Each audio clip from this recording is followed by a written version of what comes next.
here we are with episode 17, I think. Is it 17? I think it's 17. Nice. We have Dom here, but he might have to flee at any moment because Truly. we're ready to pop with number 7. Yeah.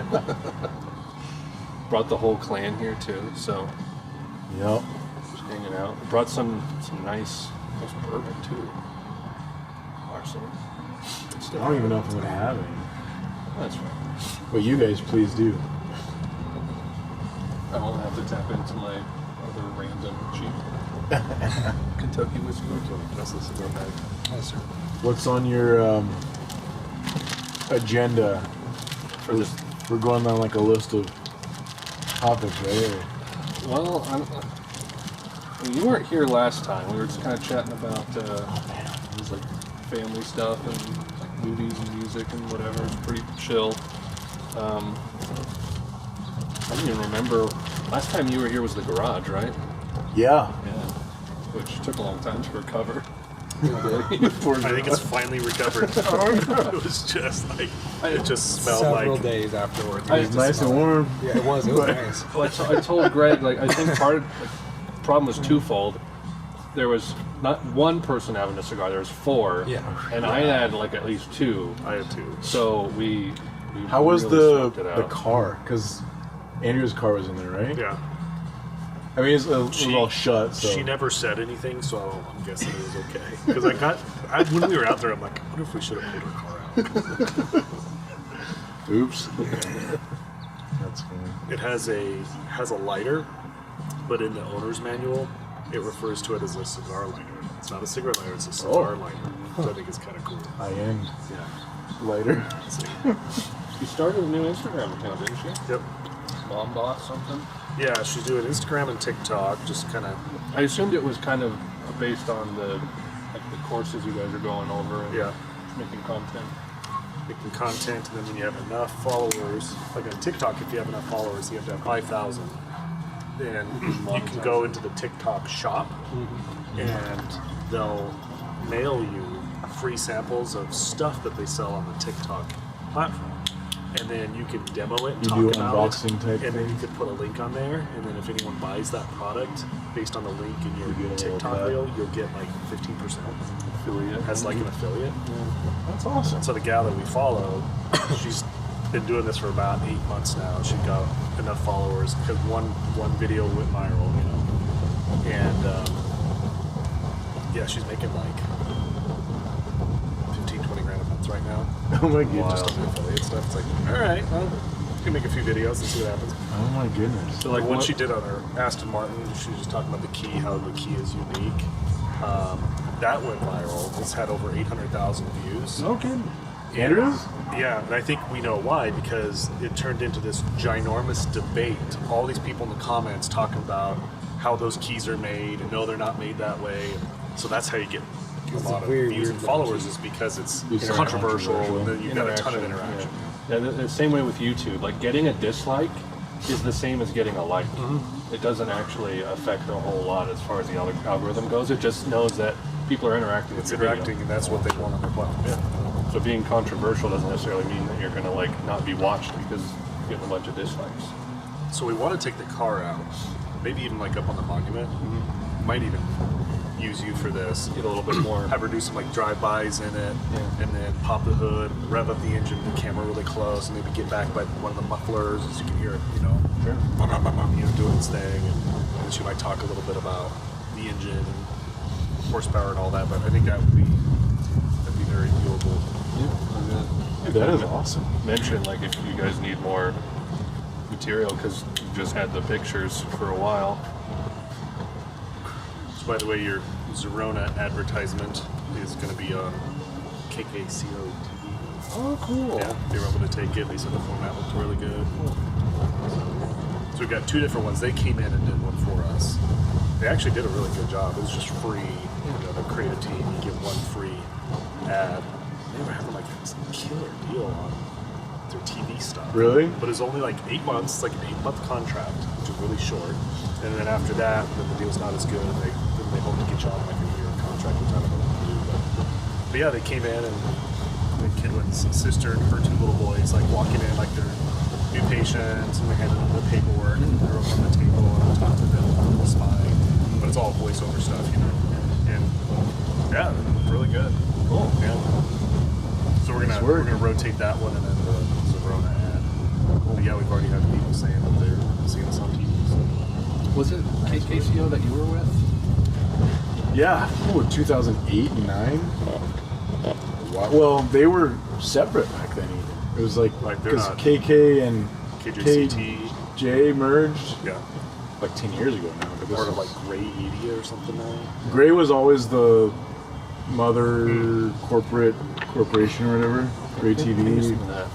Start That's strong. The bills I get come from Thank you, Gray sir. Media. Yeah, like and that's where my Haitz checks would or- come from too. It was like Gray TV or Gray Media. I don't know. That'd be interesting to see what it's like over there.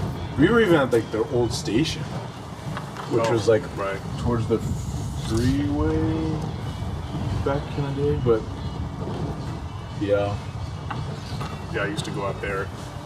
They'd have like they call it like weekly wellness tip or something. So they'd invite different doctors on. and you went out there because Yeah, it was just like for their noon segment. So I'd go out there once or twice a month and just record a quick little thing with them.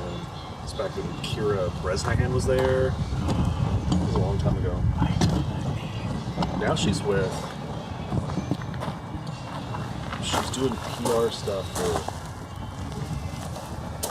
something you wouldn't think. I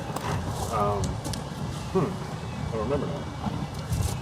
Yeah, that was fun. I mean, there was stuff that wasn't fun, but it was pretty fun. And you did like video editing and stuff, right?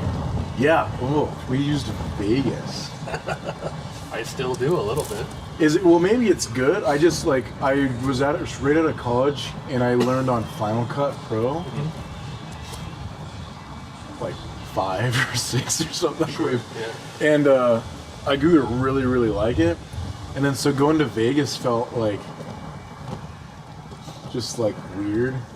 But to be honest, like for news, like you're not doing all the fancy film stuff. It's Right. like you're not doing weird wipes or whatever's. And you were on camera, weren't you? Yeah. Yeah, not a lot. Like I like I thought I was gonna be a reporter, Yeah. right? And the guy that hired me, he like went on to the next job like within 2 weeks of hiring me, and then Amanda replaced him. And I don't know for what reason, but Amanda's like, no, we're not having you doing reporting. We're gonna have you in the studio running like the cameras on the like the live stuff, Yeah. and then in between you cut stuff or whatever. So that was fun, but I was kind of disappointed because I wanted to be on camera. But I ended up working my way back onto camera Yeah. just in time to really get over the whole scene and move on. Yeah. But So like that Surtec video that you shared, did you make that? You've had a bunch of stuff on Facebook recently, and there was a video that I shared. You guys have. oh yeah, I tried to. I was like, who shared it? And it wouldn't like let me see who shared it. Yeah. No, one of our guys did. But we make those. We need to make those a lot. Yeah. But It's really well edited. yeah, it's one of our guys in Canada, Joel, who's actually that's his thing, but he's never. He always keeps getting dragged out into the field. So, but it just kind of hit me. I was like, why? I need to rethink everything. So one of the things is like, I'm just gonna schedule out just pictures. Yep.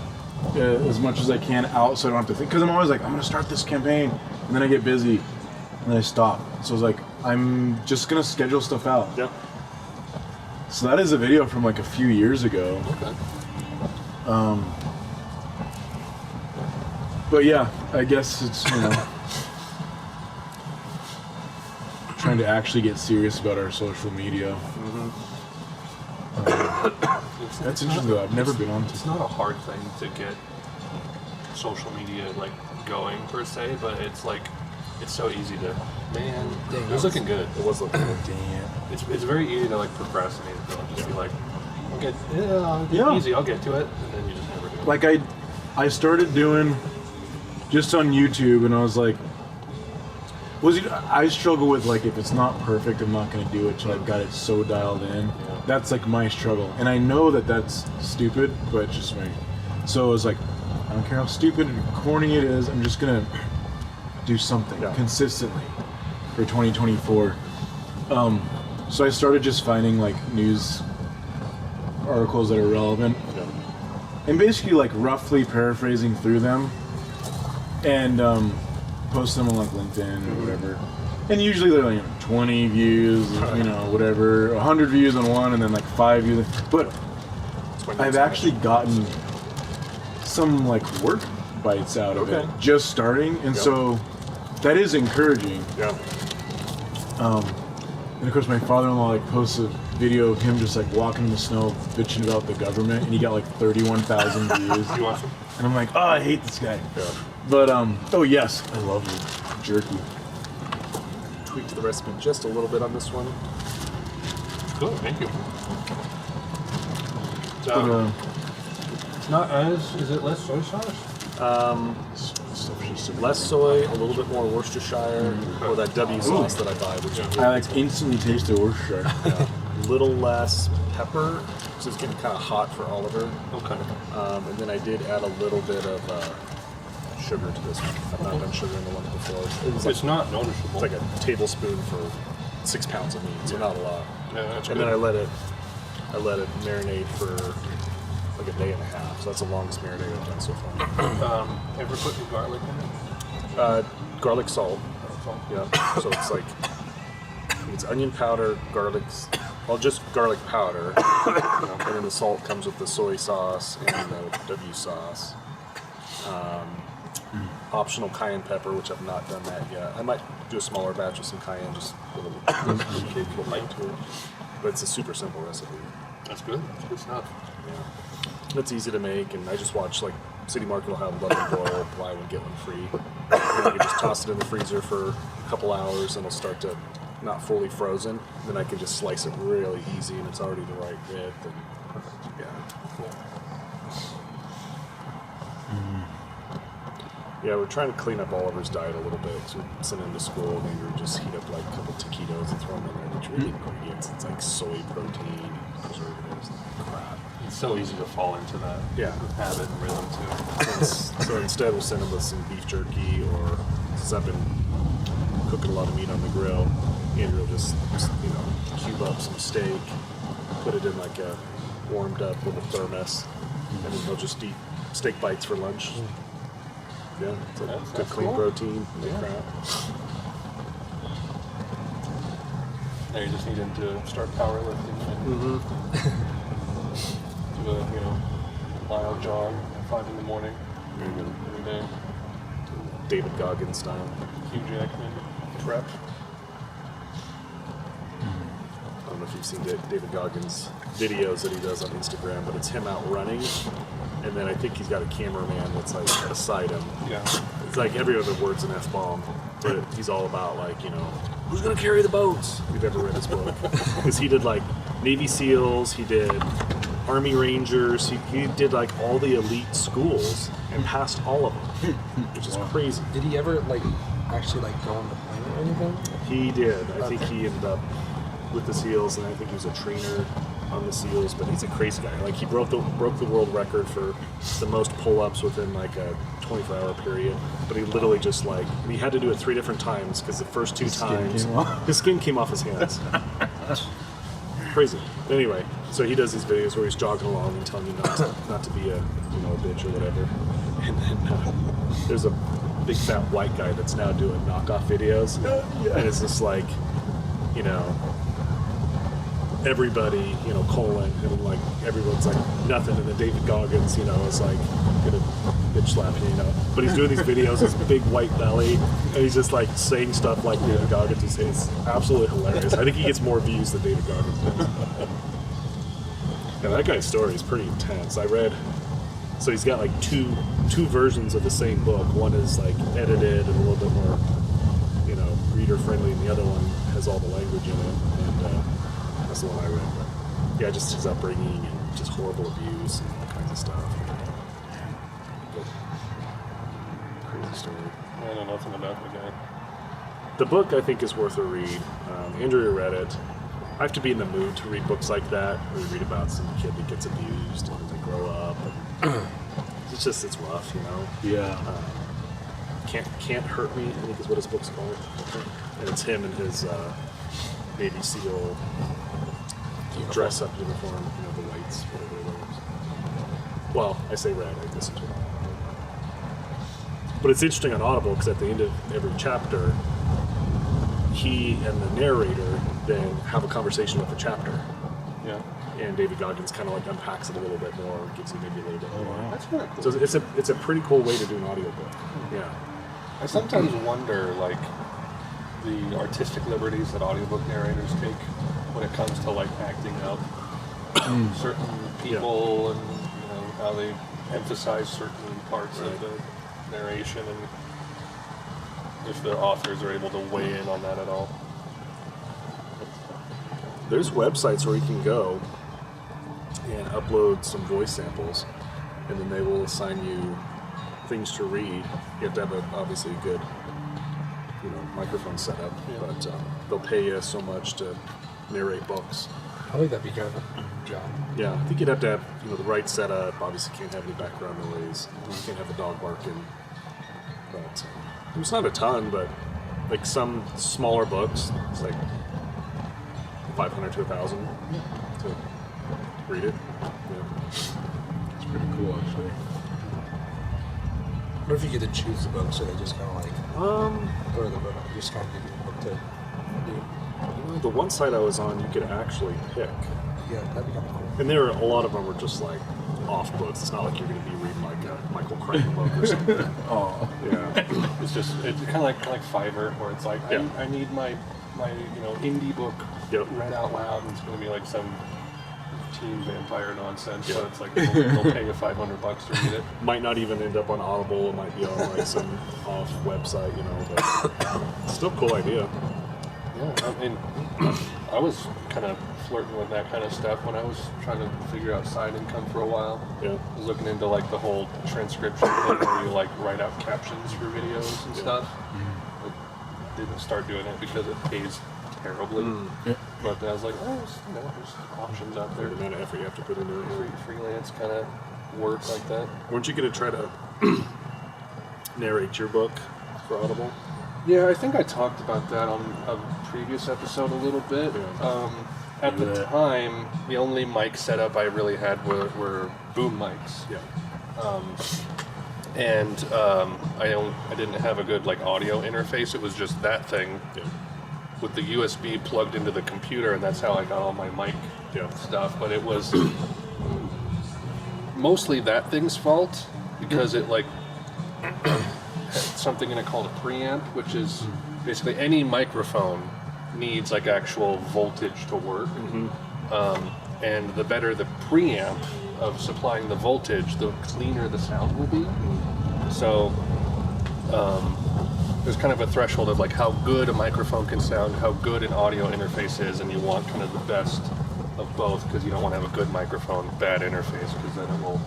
The problem I was running into was I had a lot of background noise being picked up anytime a car drove by. It just wasn't isolating my vocals very well. But I've since gotten a newer microphone dedicated for my computer, and like an actual audio interface where I can plug my electric guitar into it and everything. And so it sounds way cleaner, but also our house has gotten fuller, more kids and a dog, so it's like, and I could only record the narration when everyone was out of the house anyway. And it's like, that doesn't happen very often, so I just kind of, I'll push it down the road. Not that urgent of a thing to do, but I think I got like 2 chapters in. That's about it though. Now it's not perfect, but you can go and like Speechify and give them a sample. I don't know. I'm re-listening to The Art of the Deal. Oh yeah. Narrated by an AI Donald Trump. It's just so horrible. It's like something. It's like, oh, it's Donald. Oh, it's British now. Oh, it's He wrote that. Not there. Years ago. I don't know, the 90s or the 80s. Yeah, it's been a while. Then he did one with Robert Kiyosaki as well. I read that. Yeah, I love that one. We want you to be rich. Or why we want you to be rich. Yeah, I read The Art of the Deal like in 2015, like before he announced. which was kind of cool because he was fresh in my like, man, I like this Donald Trump guy. Yeah, and then all of a sudden, And then he's running for president, which is what originally, because I just remember reading that book and thinking like, why don't guys like this do politics? And I was like, oh, there you go. There we go. Because at least in you read that book, he just sounds like this genius. Of course, it's writing about his, but he's talking all his deals and like, remember like they were trying to do like the XFL, and he was like involved with that, and like Atlantic City, and Trump like all these big things that he was dealing with back then. You know, this guy's a badass. do you think he kind of like inspired like Bloomberg to run? It's like, oh, a businessman. I could see that. I mean, President. he really helped. You can tell like a lot of people have seen like, oh, you can cross over. You know, and I think just whether he did it on purpose or not, like whether he had it in his mind when he was our age that he wanted to do this, but like his like you couldn't do a better campaign, like a 30-year campaign of like establishing your brand of like, I know how to make economies work. I know like How, like, what do you think was the catalyst that caused him to go from like this kind of slightly enigmatic celebrity who people didn't really like but just kind of tolerated to being like a household name and like someone that like people flew his flag? Like, that was a really quick transition. And I sometimes wonder, like, what is the itch that he scratched for so many people, and how did he do it so well? I mean, his campaign was so simple. Everywhere he went, he wore the same stupid red hat. Yep. I say stupid because, you know, yeah, like corny, yeah. but I think it was brilliant. Everywhere he went, make America great again. There's a ton of people that are like, America first, anyway. And Tapped into the patriotism. he's more than anyone else a did. billionaire that'll go into McDonald's and buy everyone a burger, and he'll eat a burger with you. Yeah, he's like the billionaire everyman, which is like, how do you Hold on, even do that? People make fun of that image in the White House or whatever with the table full of McDonald's. When he had the basketball team on or whatever that I was. think that is such a fantastic Well, we picture. hit the, because we have this contradicting thing of, as Americans, we like this whole like, we don't do royalty. Yep. I'm just as good as that guy, and we want a guy that's like, I can have a beer with them, and they're no better than us. You work for me, all that crap that we do. So we want someone that we want to believe like I could be him. Yep. It's not this nobility, and at the same time, we still have this weird desire like they need to be better than like the best of us. Like the sheen that Obama had regarding, you know, who cares about the drone strikes? He talks nice. Right. Yeah, He's professional. Well, it was, you know, it was perfect timing, like coming off the Obama thing, and you have no idea like how personal a lot of it might have been, Yeah. because him and Obama had like scrapes back when he was just some private billionaire guy. Yep. So I imagine at that level, because we all do that in our own lives, you were like, oh, this guy thinks he's awesome, well, I could do it. I mean, Also, at that level, he's like, I could be president. Why I not? had just became an adult too, so like maybe I hadn't lived through the Obama years in the same way maybe you guys did. Because that was, I'm what, 31 now, it was like 8 years ago.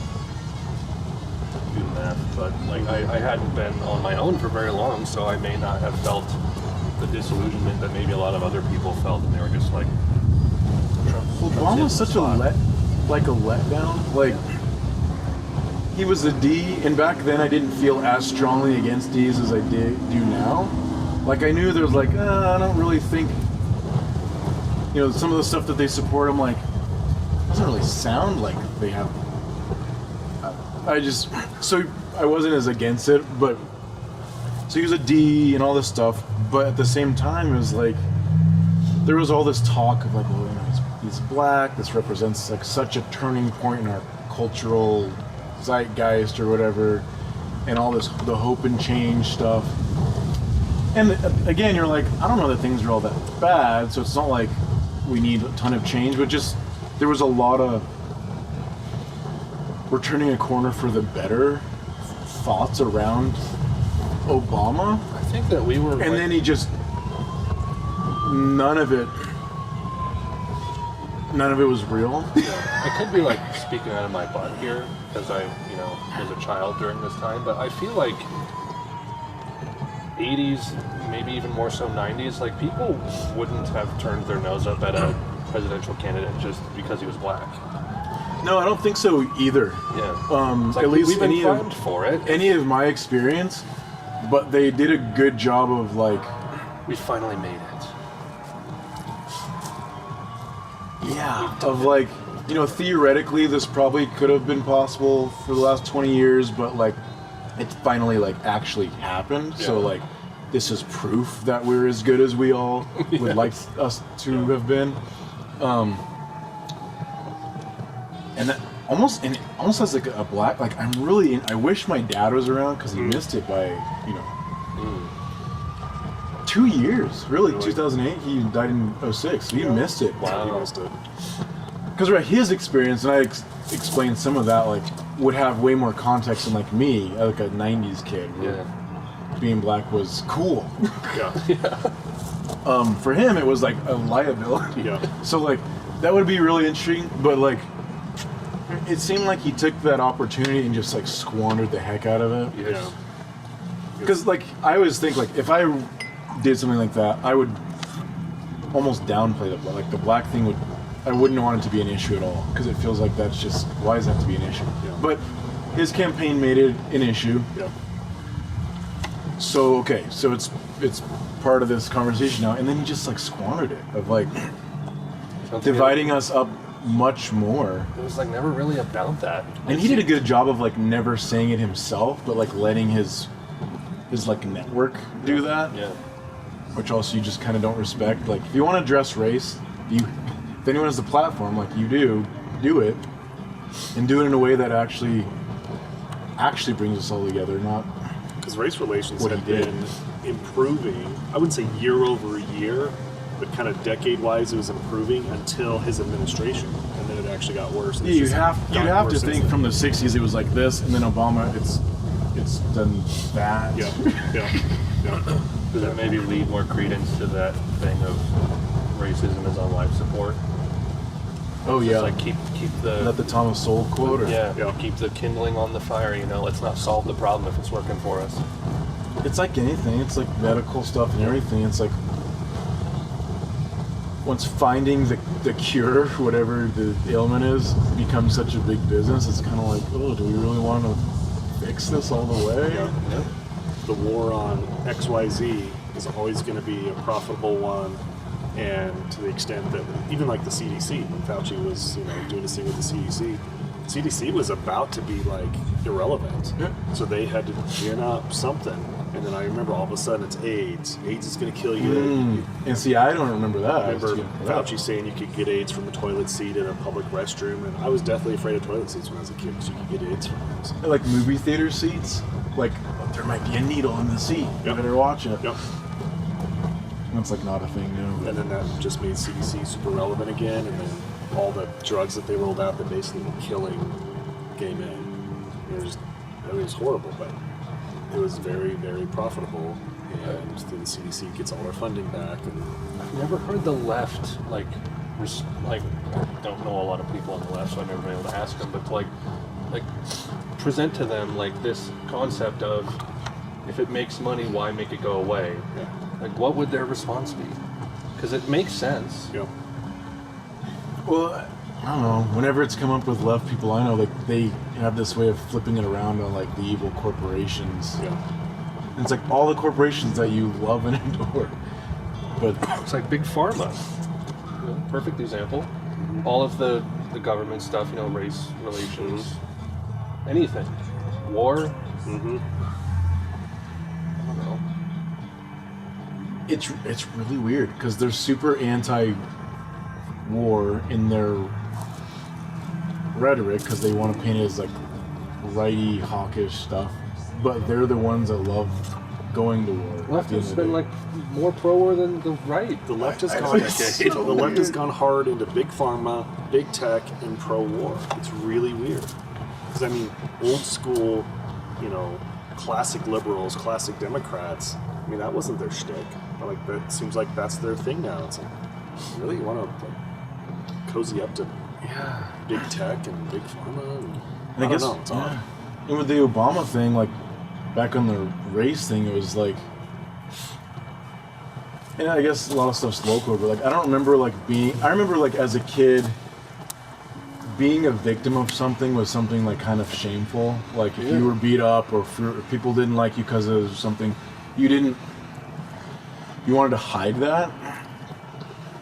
But I don't know if he did it or if he just kind of rode this flip wave of where like now being a victim is like the cool kids are victims. And so then race is an easy thing. It's like, oh, we gotta ride that. Which that's a child thing. Like we've all run into that with kids where they want to play the victim to avoid either responsibility or discipline or something like that. Mm-hmm. And it's like now I'm seeing it with my own generation. Yeah. And it's pathetic. It was super not cool. super not cool. Well, I even like, right, because we get beat up over that, you know? Yeah. Like Anne Duckett or whatever, when she comes over and stuff, and she's always like, you got to get into politics. I'm like, why? Like, well, you think I'm smart, you think I'm whatever. She's like, yeah, all that stuff. She's like, but you're black, and you can make everyone feel so bad for you all the time. And I was like, that's so embarrassing though. Like that's so humiliating. Why would you do that? But she's like, that is just the golden ticket to like find something that people have to feel bad for you about. So, like, I'm curious. Like, I like to talk or ask people like how they view the hierarchy of their identity, because like there's different words that would describe me. Christian, human, husband, father, white, straight, cis male, 6'1", bi-curious, whatever. bi-curious. Bi-curious. But it's like how would like I arrange that? It's like I would say like, I'm like human first and foremost. I can't really do anything about that. Christian, male, husband, father, brother, son, uncle, whatever, like male, straight, white. It's like my race is so far down, but I'm always curious to like hear other people's like hierarchy as to like what part of their characteristics like define their identity more than others. That's interesting. And not a lot of people like think about themselves in that kind of way, I think. But I kind of realized that over the last like 4 or 5 years in politics, is it's like people are putting like their gender and race so high up on their identity hierarchy. Which is so weird because, as individuals, which we are, those are like the most individual destroying. Like if I put black up there, there's only like millions of those where I might have something quirky about myself that's much more unique. Right. That I would probably want to. I would put chess enjoyer above white. Chess enjoyer. I'd say they're synonymous. Oh. Well, then this push for intersectionality, right? Yes. How many oppressed groups can you check mark the box? You're a black, gay midget with one leg. You're going to get any job you want. Oh. When you see United Airlines president came out and said that he wants at least 50% of his pilots to be people of color and minority. Not the best pilots, just people of color and minority. Flying a plane's kind of an important job. I would want the best man or woman flying my plane, not just someone that has a certain level of What they don't realize is that that's not like, are they stupid or are they like the racists that actually, because what that does is it reinforces the idea that only whites could be the best pilots, because now because you just hire any old black guy, but they're like, I have to assume some brilliant black pilots, but they just go for like any random guy. Yeah. So now he turns out to be a bad pilot, and then you're building this contrast between like good pilots over here Yeah. and like the piss poor pilots that we hired that are black, and you may move it backwards to like, yeah, black people can't pilot. It's some kind of diluted assumption that there's this like infinite pool of like possible employees you can have that are all amazing. And therefore, okay, we need to make sure that we're picking like 50% black or 50% women. And like that's not how inclusion works. And it's like I feel like Bud Light has paid the penalty on that. Like that was an oops. I think the whole CRT / DEI movement, I think it's finally backfiring when you look at what's her name, It can't exist in reality. It doesn't Gay, work. whatever, her last name Gay at Harvard. Her piss poor response to anti-Semitism on her campus. And then of course she pulls the race card. Oh, they just don't like me because I'm a black woman. It's like, no, it's because you said some pretty crappy stuff and you plagiarized the hell out of Carol Swain, black woman.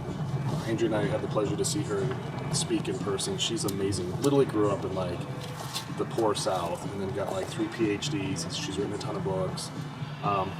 And the president of Harvard like ripped off a bunch of her stuff, plagiarized all of her stuff. Now they're saying that plagiarism or accusations of plagiarism is just another tool of the white people. It's like, what? Like, we're going to attack people of color and we're going to use like, if you plagiarized, you plagiarized. Like, that's not a weapon we can wield. If you did it, you did it.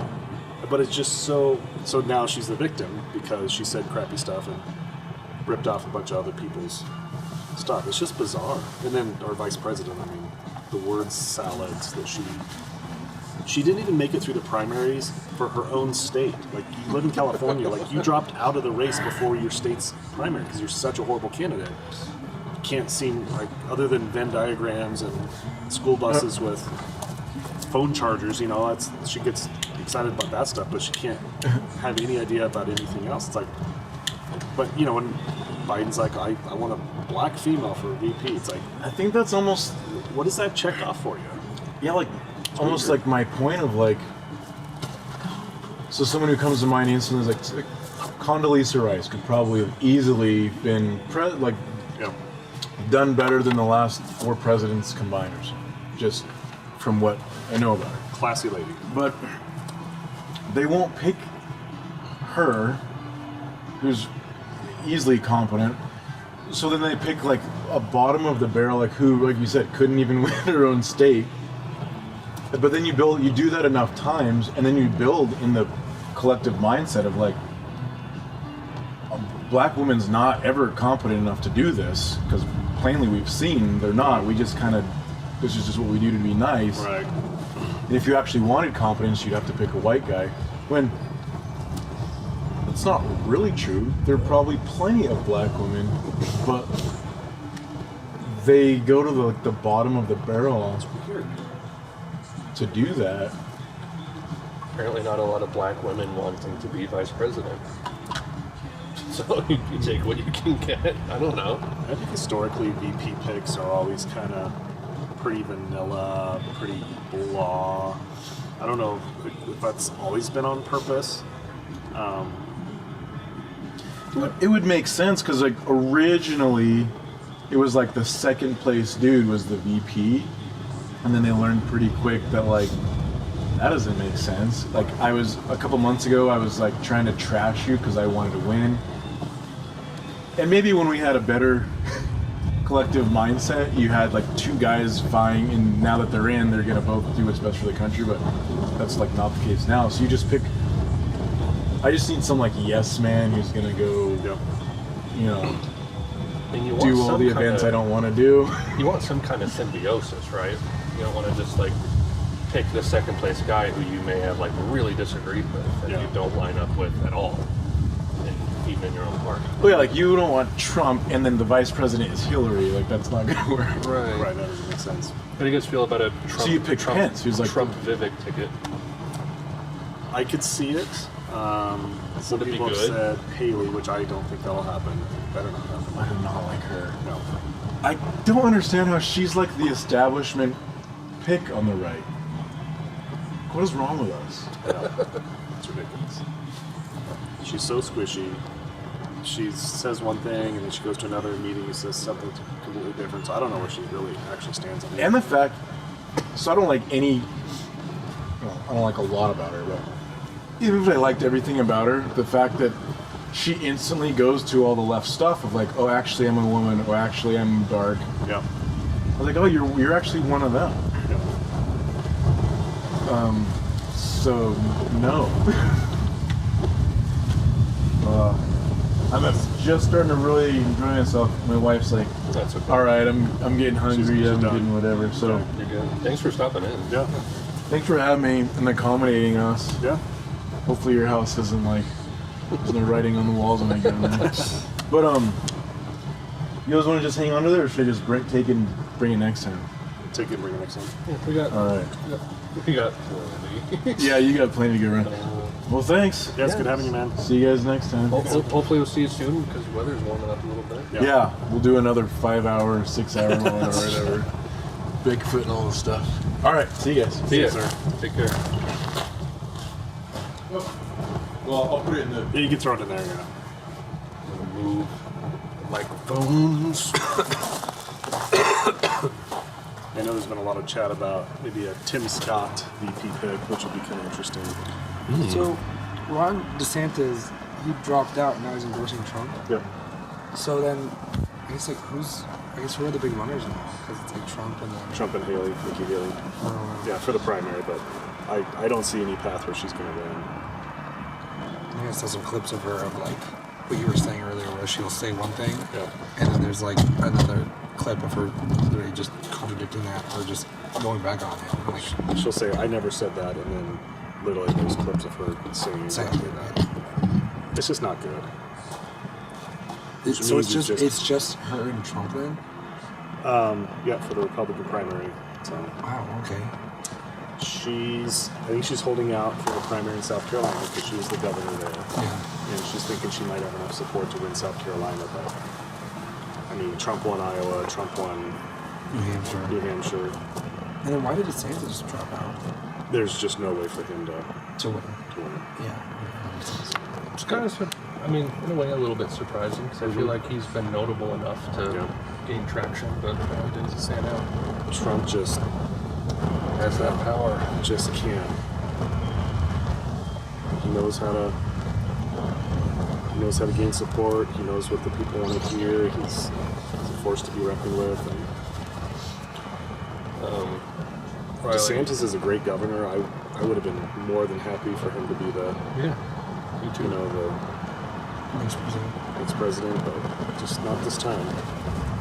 What's up, Alex? I was told by Steven to grab you by the collar and force you to play this during the episode. It's another Goo Goo Dolls song from the same album. It's called On the Line. On the line. Yeah, you can turn it up a little bit if you want. But I told him I would gently force him, so I did.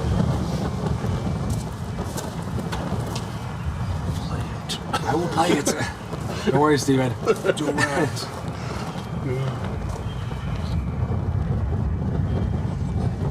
Maybe I'm just tripping. Hold on. So I've been having fun with more AI voice stuff. I had a friend who he likes to make song parodies from different songs, like when he has like something happen in his life or just something. So like I think he did a parody of "It's the End of the World as We Know It" and like themed it to like COVID toilet paper outages and stuff like that.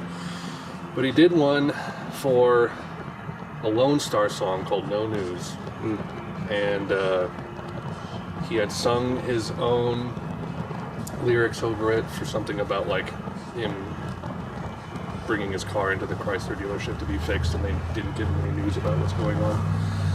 And he asked, like, do you know anything about like changing your voice, like AI voice, to make it sound like someone else? I'm like, not really. And he like posted a couple of videos. Like, I'm trying to figure it out, but I'm kind of stupid, so I didn't know if you could maybe figure this out. And then a couple weeks later, I'm knee deep into figuring out how to do this stuff, and I kind of got like a Lone Star voice model trained to kind of sound okay. And through doing all that, I was like, this is actually kind of cool. I could like make voice models of any voice that I want to. So I did one for Howard Stern, which sounds pretty decent actually. I've been having fun with that. But yeah, my AI voice escapades continue to this day, and it's been an interesting thing to learn. Like I can just like talk, and it's just gonna sound like Howard Stern. It's weird stuff, but I got the song ready, so. okay, you can go ahead and play it if you want. Terrible. Steven. 1 star, wouldn't recommend. Too much guitar. I saw a Google review for a restaurant somewhere, and the guy's like, food's pretty good, but I got stabbed in the parking lot. He's like, but I'd probably go back. Like, what? That's a Google review. I'd give it 5 stars, but I got stabbed. Okay.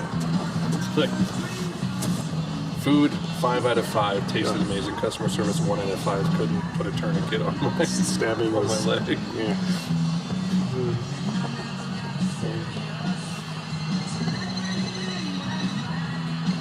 You lose your voice, Ryan. Yeah, I've been sick for a bit, and I'm better now. I just have my voice is kind of gone, and Nothing a cigar can't fix. yeah, I'm just kind of coughing a little bit, but like it's not bad. I don't really know what I got, but I was running a little bit of a fever, and just kind of been feeling achy ever since. So. It's called the sniffles. Yeah. Yeah, It's every year. I had some stuff too. I'm taking that cellular silver. That stuff is magic. Oh yeah. It's insane. Anytime if I sneeze or feel a tickle in my throat or whatever, it's like what I use. It's all spray is right down the throat. Yeah. Yeah, it works crazy good.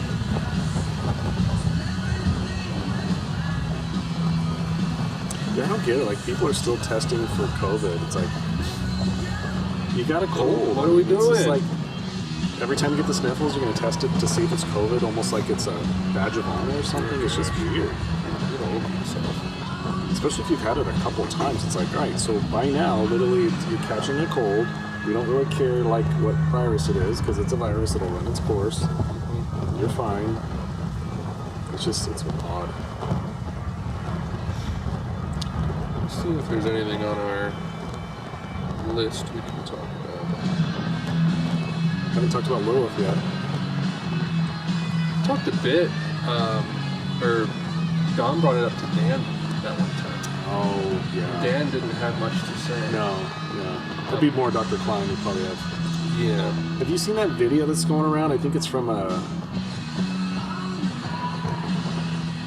is it like a...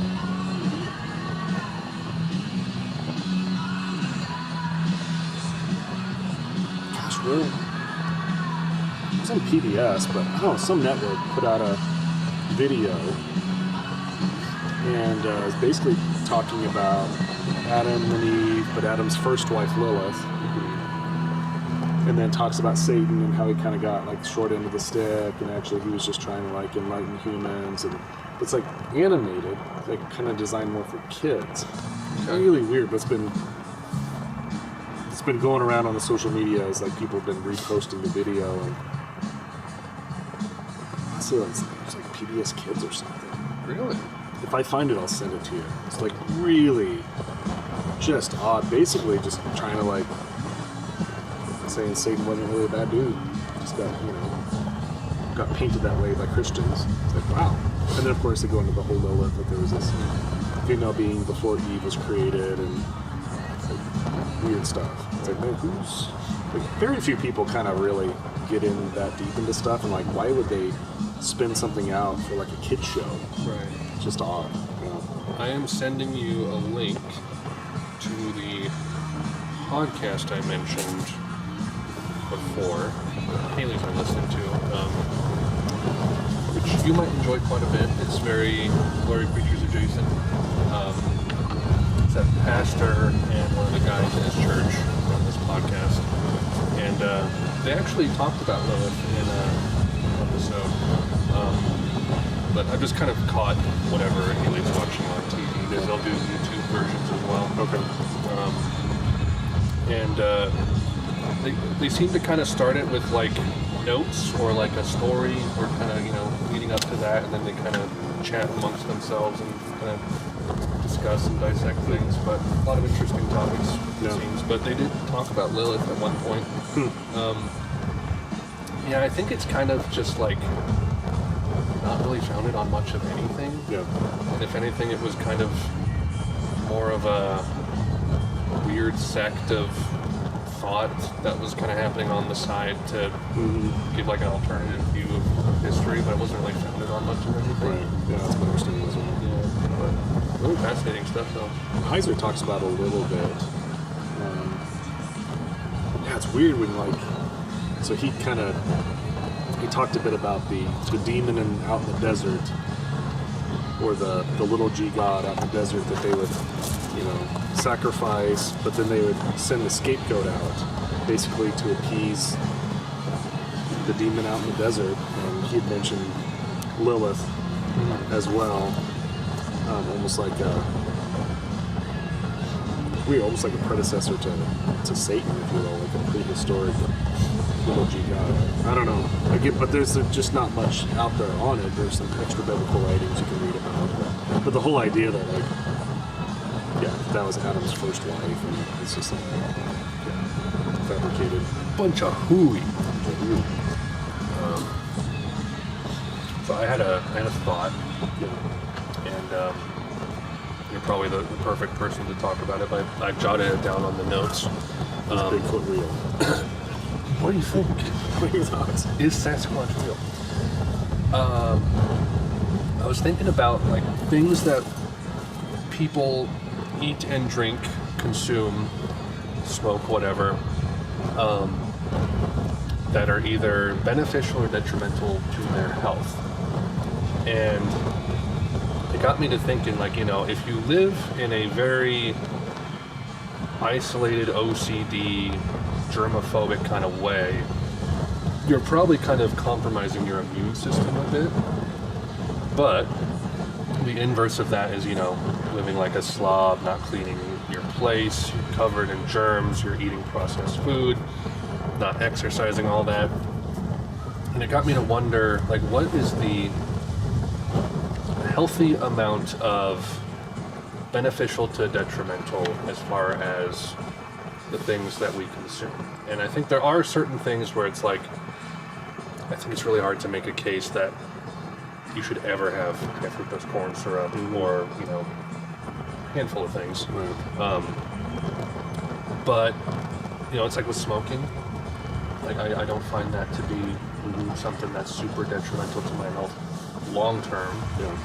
Because I don't do it that much. I'm just curious as to your thoughts on that. The spectrum of terrible to like almost too perfect, and it's like, where is that sweet spot for people to sit? What can they handle? Live a little. There's a term in biology, I think it's hormesis. So they talk about that a lot in reference to x-rays. Okay. Like getting an x-ray, a little bit of that radiation actually isn't bad and might actually kind of stimulate some healthy pathways in your cells, which is kind of interesting. And like they say, like drinking like a little bit of whiskey when you're sick. Yep. You have the hot toddies and all that stuff. So yeah, so I think, you know, when you think about cigarettes, you're inhaling it into your lungs, it's full of tar, you know, it's a hybrid tobacco that's chock full of tar and nicotine to make it addictive. And then you put all the chemicals in there. So obviously not great. But you take a rolled natural leaf cigar, you're not inhaling. Des Prager did a whole show on this, him and changed my mind guy. Crowder. He was on Crowder's show. Talking about cigars. He's like, we've talked about that. You look at most of the data, you could easily smoke 2 cigars a day and there's no health effects at all.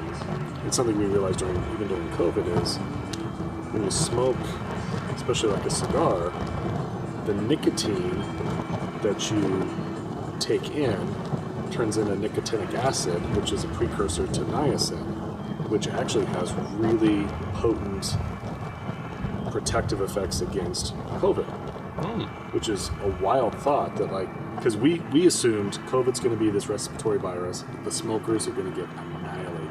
I was a little worried, yeah. Nope. Smokers did really well. To the point, a lot of, even just cigarette smokers that I know, as far as they know, they've never had COVID. And so there was that Dr. Dmitry, what was his last name? Russian guy, PhD, came out with a niacin protocol to help prevent and treat COVID. And he even said the same thing. He's like, you know, you could get the same benefit from smoking a cigar, which he wasn't a proponent of, but he's like, instead you should just take like pure straight niacin, flushing niacin, which if you've ever done enough niacin to have a flushing effect, it is wild. Your skin like tingles and prickles, and you feel hot, and you get red and flushed like you have a sunburn.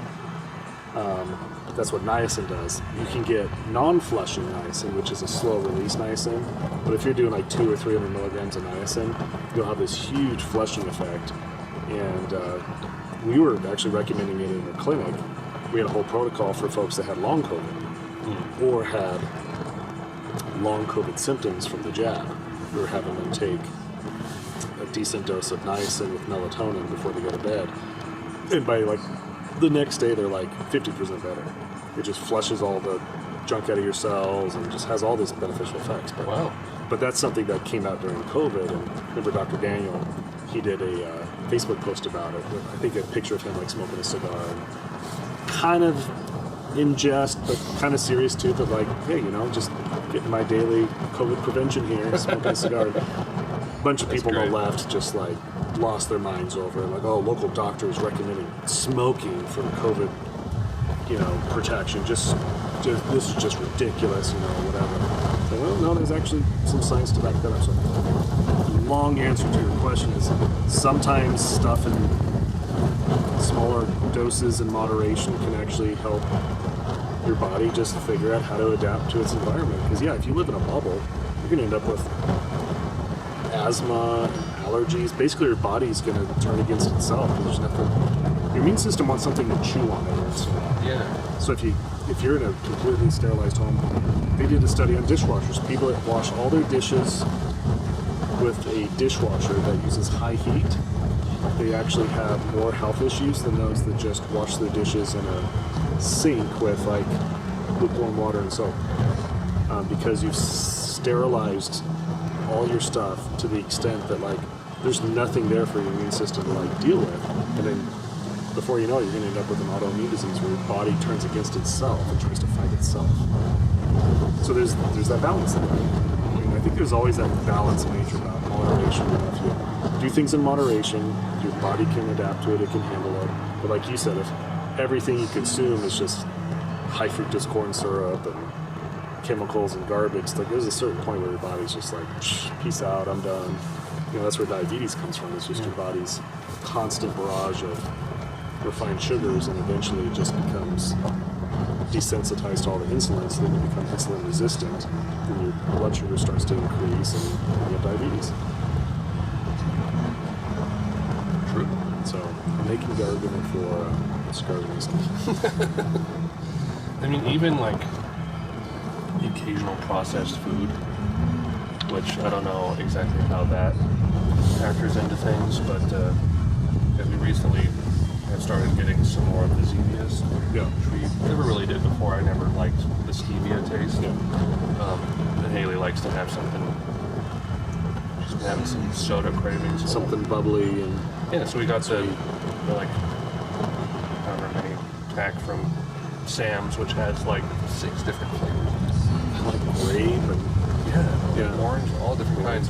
And so I've been like, drinking them, and it's kind of nice to have something fizzy and flavorful that like doesn't make you feel like you're filled with rust afterward. Yeah. Which high fructose corn syrup just does something to me that's so unpleasant, but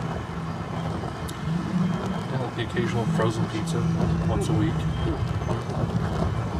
So I think that's the secret to life, is like, what you do all the time makes the biggest difference. What you do every once in a while makes no difference in your health. Yes. So if you exercise regularly, that's going to make a big difference. If you exercise every once in a while, it won't make any difference.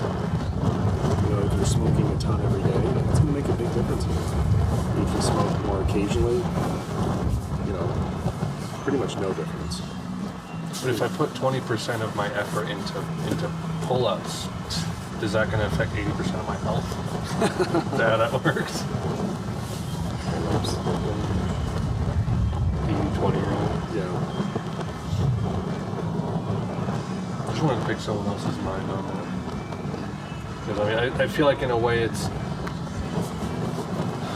kind of obvious, right? Like everything in moderation, but even stretching into things that people don't often consider. Because most people think I should eat no processed food, I should do none of this, because it is bad. And I don't think it's that black and white.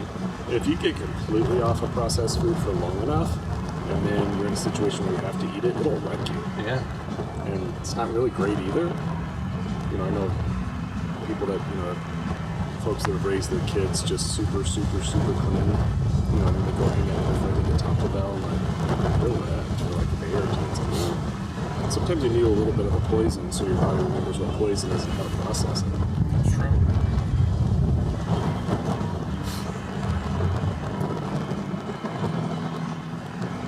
You guys reading any good books? Not at the moment. I've been just kind of casually listening to podcasts. I had said a few episodes ago I had finished Blood Meridian by Cormac McCarthy, which was a phenomenal book. You read that already? No, I started watching Wendigoon video on it, but it's a really long video. It was like 4 hours of him just talking through the whole plot, basically. Yeah. Wow. Which is very impressive. I was How kind do you do that? I was kind of hoping he would like muse on it a little bit more, but he literally just does a 4-hour cliff notes of a Really? big book. Yeah. Interesting.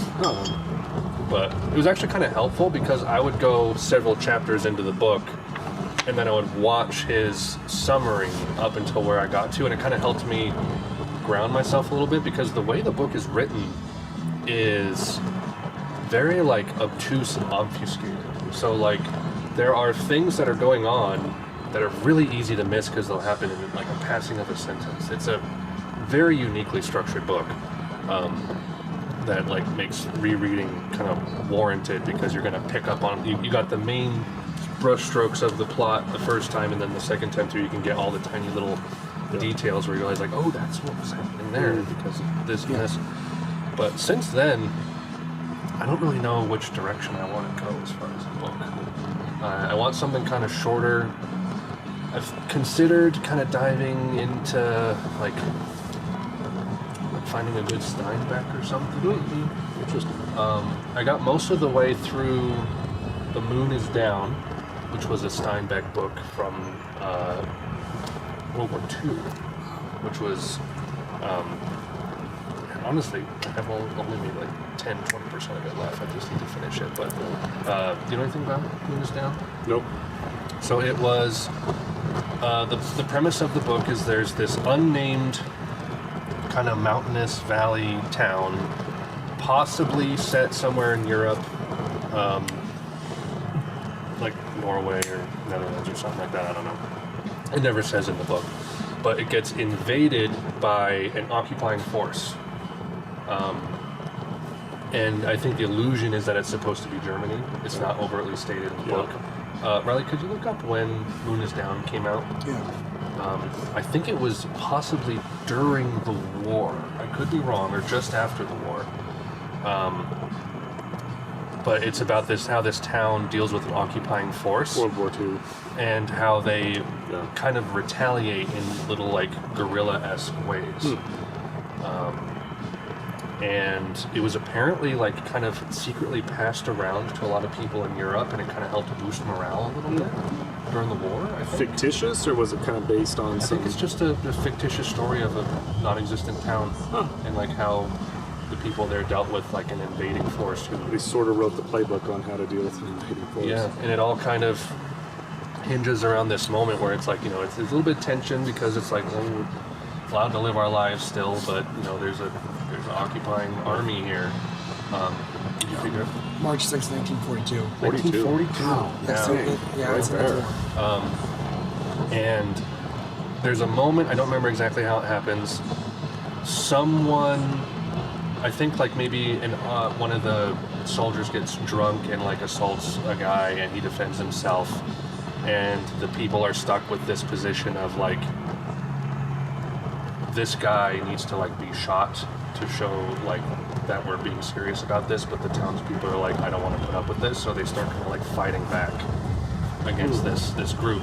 And it was used as like this kind of optimistic tale and spread around Europe of like, you know, we don't need to take this lying down. And I didn't know that when I was going into it. I just knew that it was a Steinbeck book that looked interesting, so I listened to it. But it was decent. Need to finish that up, but really cool historical context to it. Yeah, sounds interesting. But he did Of Mice and Men, right? Yeah, Steinbeck. Which I know that's a big one. He did Grapes of Wrath. That sounds right. A few others. Sound of the Fury. Sounds right. I don't know. I know there's so many like classic American 20th century novels that I haven't really touched into yet, so I'm thinking about maybe going with something like Steinbeck or, I don't know. I'm struggling to find a good short book that piques my interest at the moment. Yeah, I'm trying to slowly work through some of the classics. I finally finished Frankenstein, Yes, I actually wanted to talk to you about that. which was great. Pretty depressing, I think it's kind of interesting. but definitely worth reading. And then, Good prose. Yeah. and Mary Shelley, like, if you read up on her, like, crazy. Yeah, totally. Currently reading You Will Own Nothing by Carol Roth, Okay. which kind of tackles the World Economic Forum and progressivism, communism, and socialism, and all that stuff. But the book's good because she does a pretty good recap of how progressivism started. You know, it basically came out of the Frankfurt School in Germany. You've got a young guy during the it goes all the way back to the Civil War, where Just keep it up. young gentleman in the Civil War sees all the carnage. He's like, there's got to be a science of peace. And so he ends up in Frankfurt School in Germany where they talk about progressivism, where they felt human nature could change. And we just need to socially engineer everybody to the point you wouldn't need any law enforcement, there wouldn't be any more crime because we could socially engineer people to this utopia where we all just get along, we don't own anything, the state owns everything. And, So this is just after the Civil War? that's where progressivism started, was right out of the Civil War. Okay. And then this search for this science of peace. So that's a good book. And then I also just finished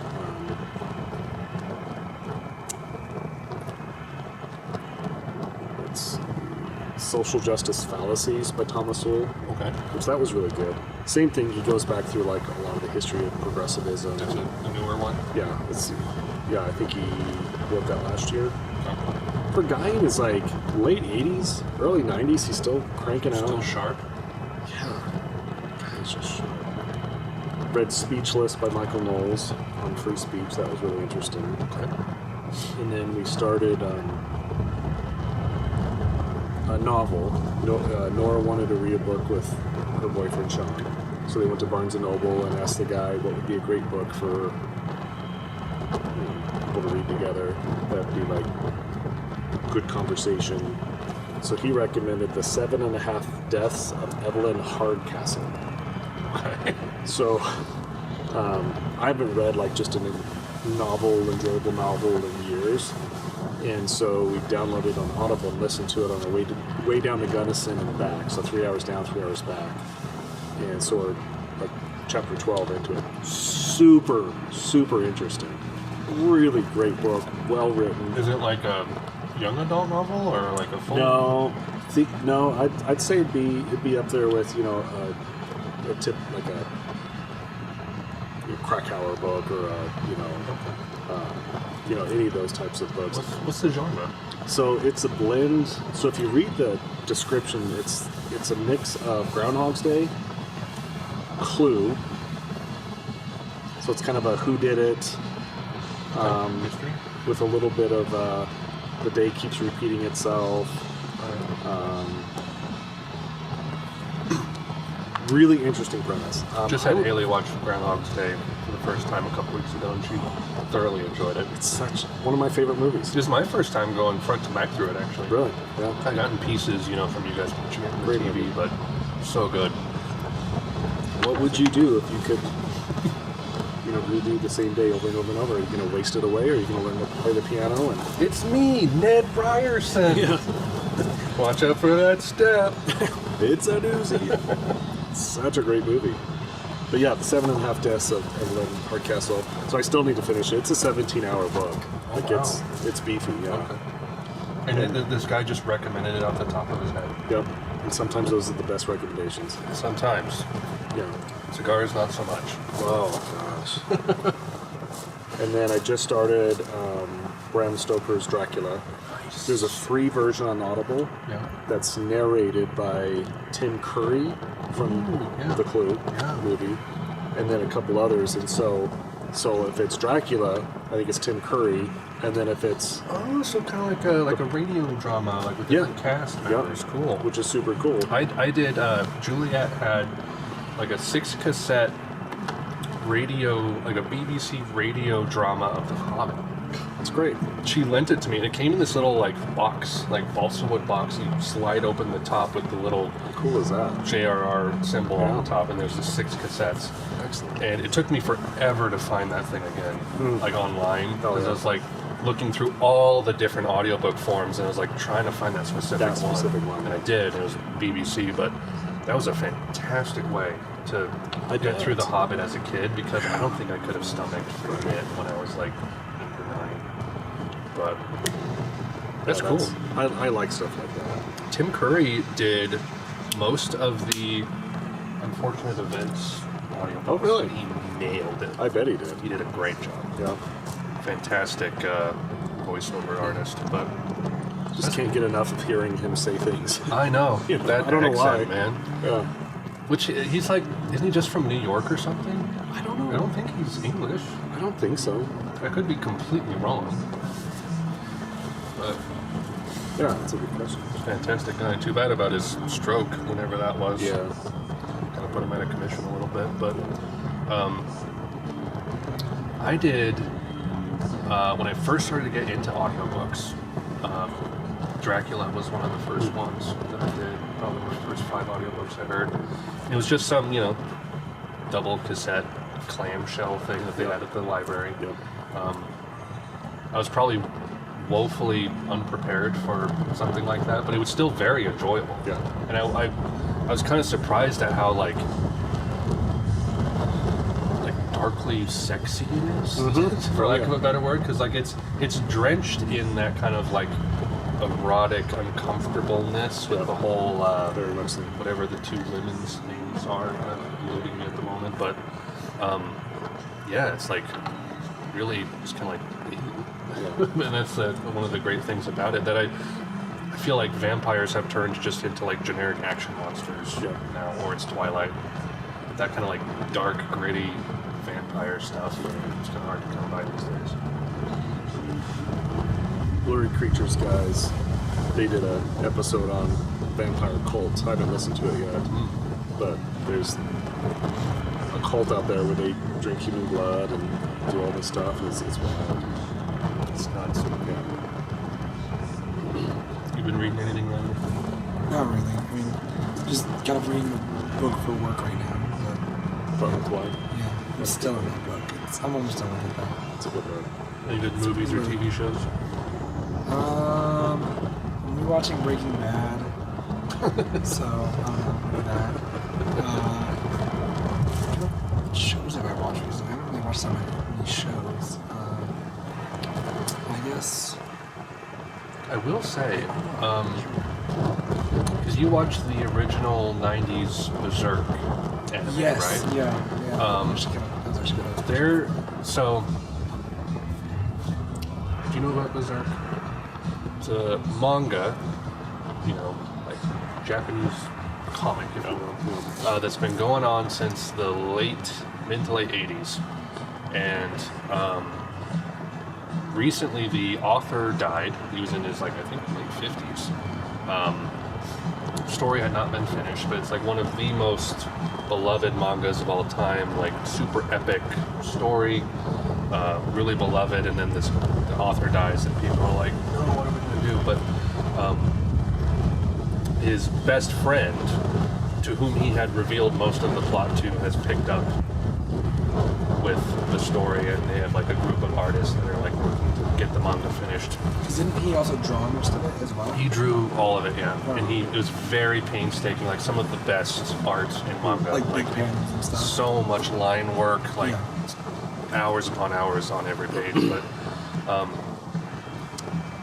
that 90s anime finishes right at like a climactic moment. Like, I know you haven't seen it, but like the Red Wedding from Game of Thrones, people talk about how that's like, a big twist and like unexpected, crazy moment in the story, and everything's not the same after that. The anime goes right up to a point in the story like that, and I think it kind of caught up to where he had done more or less, and there wasn't much else to adapt, but there wasn't any more seasons of that anime. And so it just goes up through the story, crazy event happens that changes everything, and then there's no more anime. There's no more episodes. Yeah. Well, it's like the first episode is like takes place after the event, so then there's a little bit of backstory on have you seen the anime? I have not seen it. So the first episode, a lot of people say is technically the last episode. It's kind of weird, but the first episode has the protagonist, and it takes place after the event of what happened, and there's like physical scars of like on the character from what actually happened, because he loses his arm essentially, and his eye, and his eye, in that whole event at the end of the show. So the first episode is essentially just him because the event he essentially escapes it, and then he's like coming back essentially trying to get his revenge. So then the first episode is like what takes place after the event, all that happens. So then when you're watching the show, you're like, you kind of know what happens, and there's a lot of talk about all this other stuff that you have no idea what it is. And a lot of the manga is like that too, where it stops doing that at a certain point, but a lot of the early volumes of the manga are jumping around time-wise. Yeah, and so like the first episode, it's actually like it's own like little story in itself, and at the end he's got like a bit of a flashback, kind of thinking about his earlier days, kind of like when he was first like fighting and stuff, and then the story picks up from then. He's just in that flashback.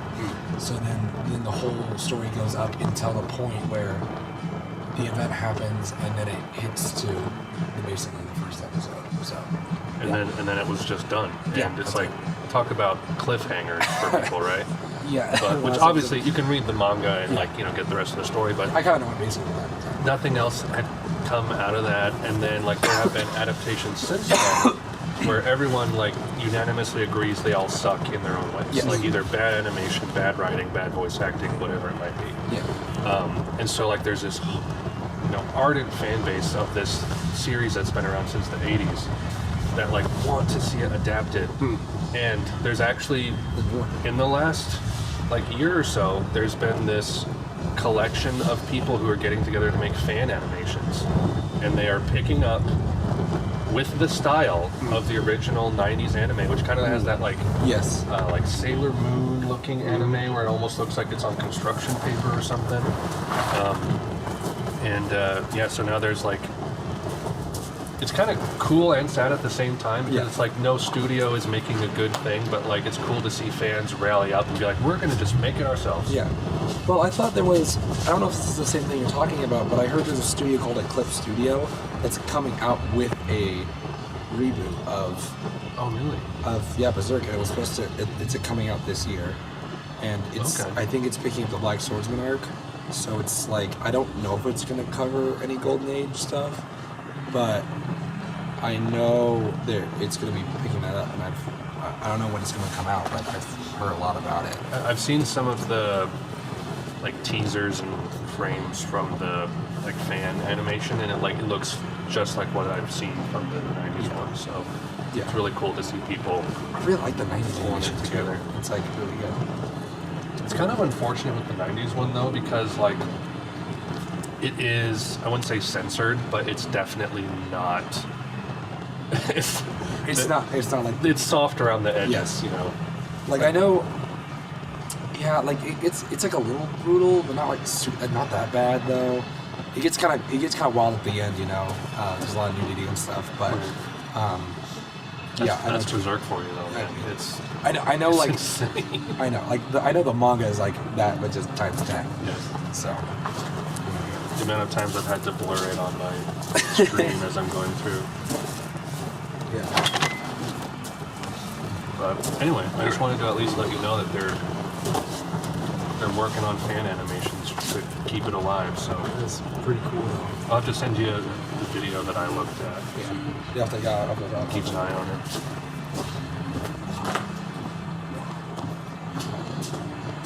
We recently watched A Murder at the End of the World. You know about that? It's on Hulu.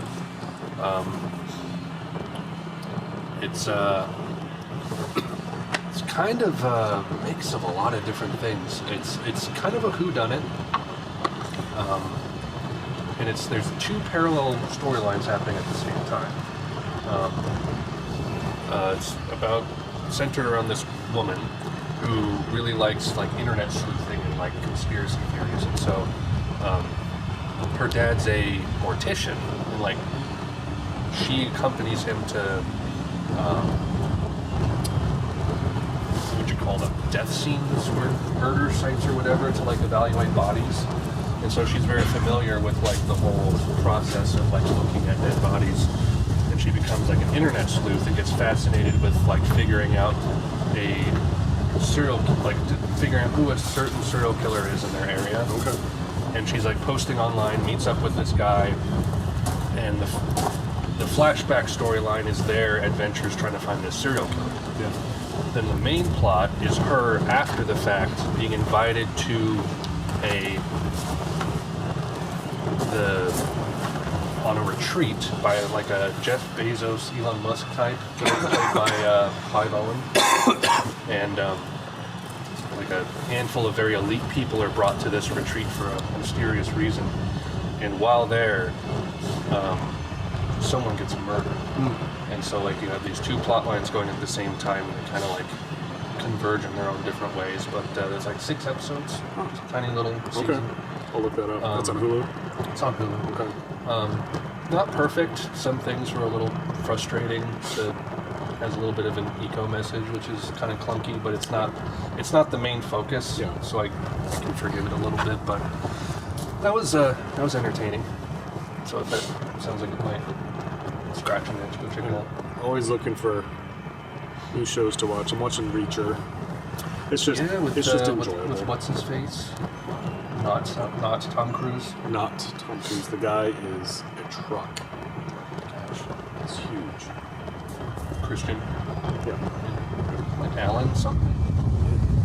Not the name you'd think. Yeah. Yeah.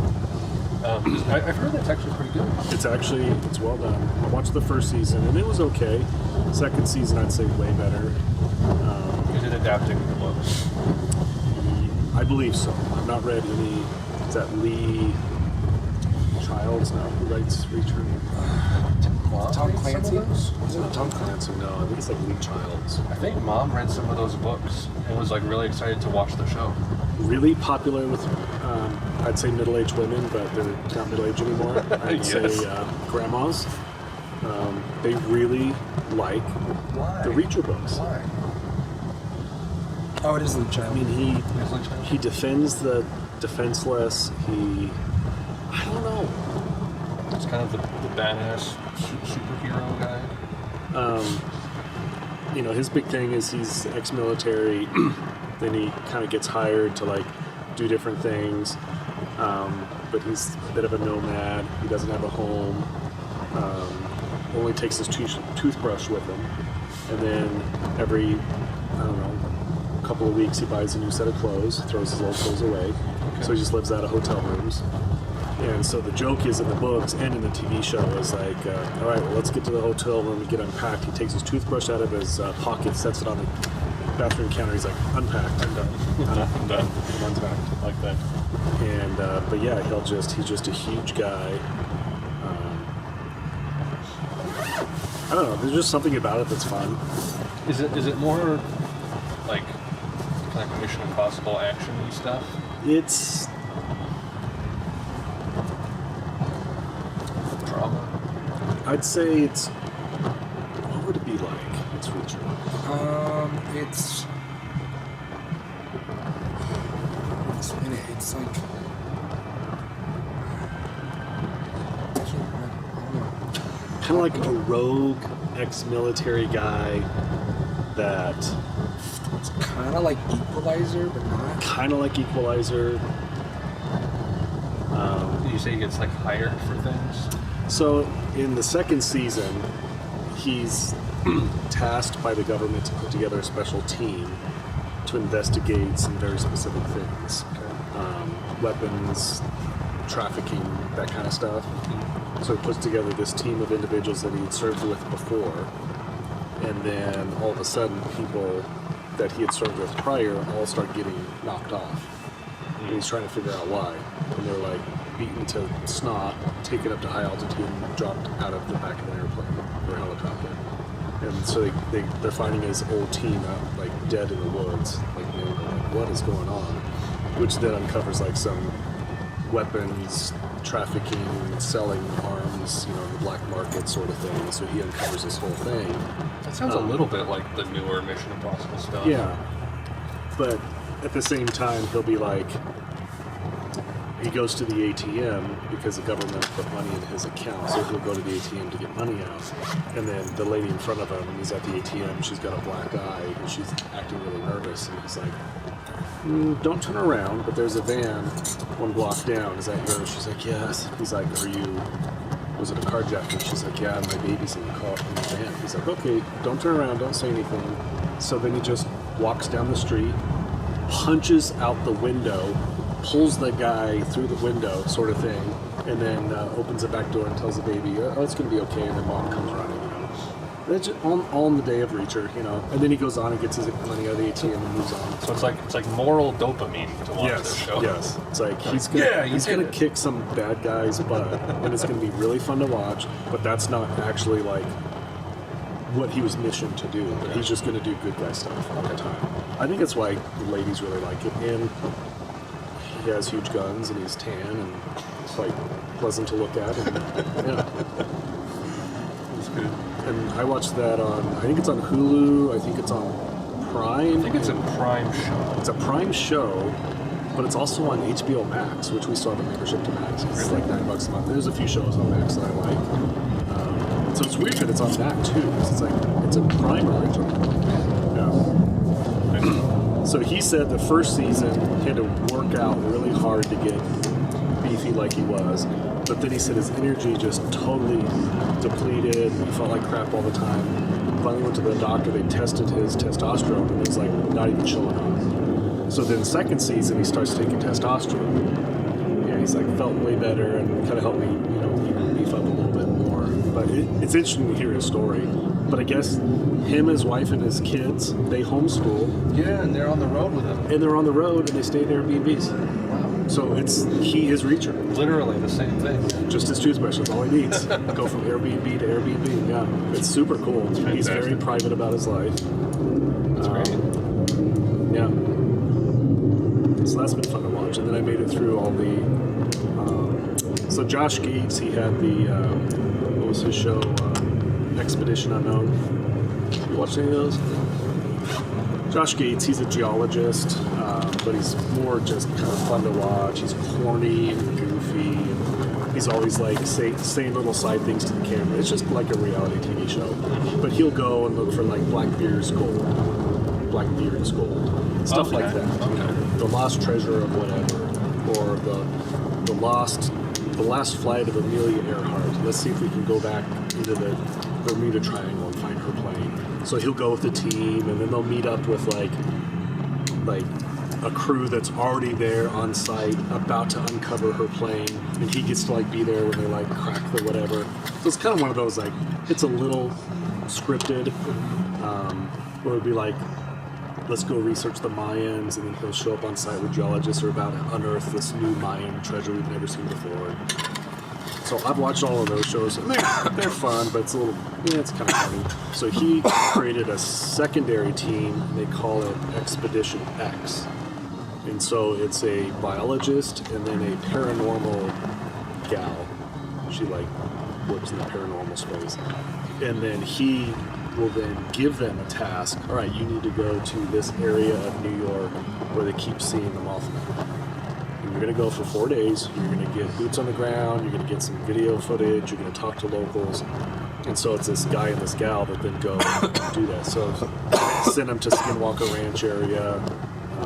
Send them to all these different places. Send them to like this haunted insane asylum, upstate New York somewhere. And it's just fun to watch. And they get some footage and some audio of some pretty weird stuff in all these different places. So going to all these hotbeds in the U.S. for like paranormal, weird activity, Sasquatch stuff. And so it's definitely up my alley. But so I just finished watching all of that on HBO Max. Okay. That still sounds fun. Andrea's watching Suits, which is not my thing. I was going to say, how is that? I've heard it's okay. It's attorneys doing attorney stuff, big law firms merging, working on big cases. I've heard good things about the acting. What's her name? Uncle? Or no, what's her name? Oh, yeah, that married Megan. Yeah, she Markle. was in that for a while. Yeah, so she's in it. Not the best actress in the world. But Andrea likes it. It's easy to watch, and I think in another life Andrea could probably have been an attorney. Wasn't Damages kind of like that too, with Glenn Close? Was she like an attorney or something? That sounds right. Sometimes you just want to watch something that's not too cerebral, and yes, you can just kind of enjoy it. Yes, we definitely have our different tiers of entertainment for us.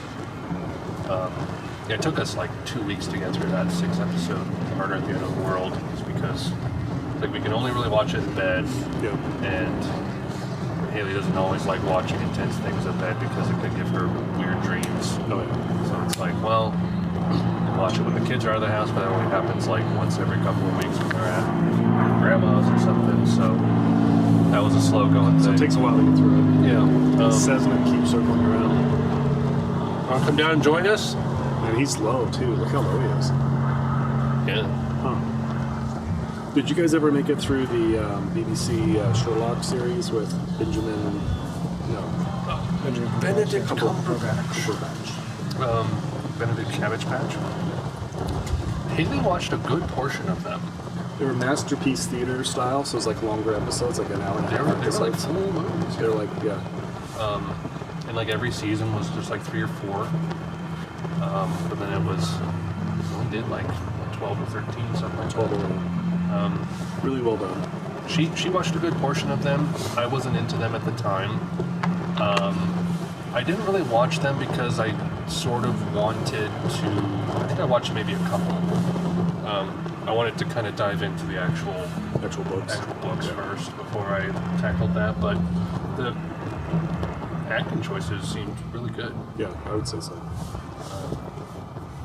I think I watched the first 2 episodes,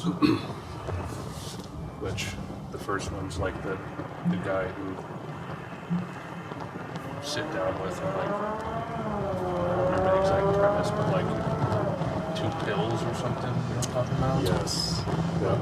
Yeah, he's like a poisoner, and he poisons Something people. like and that. Give them the option. He gives them the option to take a pill that's poison, and then he'll take the other one. I saw that one. possibly the Hounds one as well. Hounds of Baskerville. Hounds of Baskerville. Yep. Yes. That was an interesting. That was really interesting. But not much. Moriarty, and then kind of culminates with the Holmes sister, who is actually the real brilliant one of the two. Well, there is Mycroft, Yes. who is the brother. Yeah, which he's in that. He's in it. Yeah. Is he also a detective? No, he basically, from behind the scenes, runs the British government. Nice. Yeah, well done. Very, very watchable. I'd say probably one of my favorite, I'd say TV shows, but it's not really a TV show. Well, I mean, series, mini-series. Yeah, I'm super partial to Columbo. Like talking about episodes that are over an hour long. As an actor, though, that guy was just so good. I love Peter Falk so much. So good. Have you watched much Columbo? Oh, yeah. Yeah, I've been going through it chronologically. I'm in like season 3 right Oh, now. yeah. But when I'm in the mood, I'll just sit down. Like if I have an hour and a half, just boom. And the acting, it's like they get like you got Leonard Nimoy. The one I'm watching right now is a little baby Martin Sheen in it. Yeah. And like Vincent Price. Yep. And like they get like amazing actors to play like the antagonists, the murderers. Yep.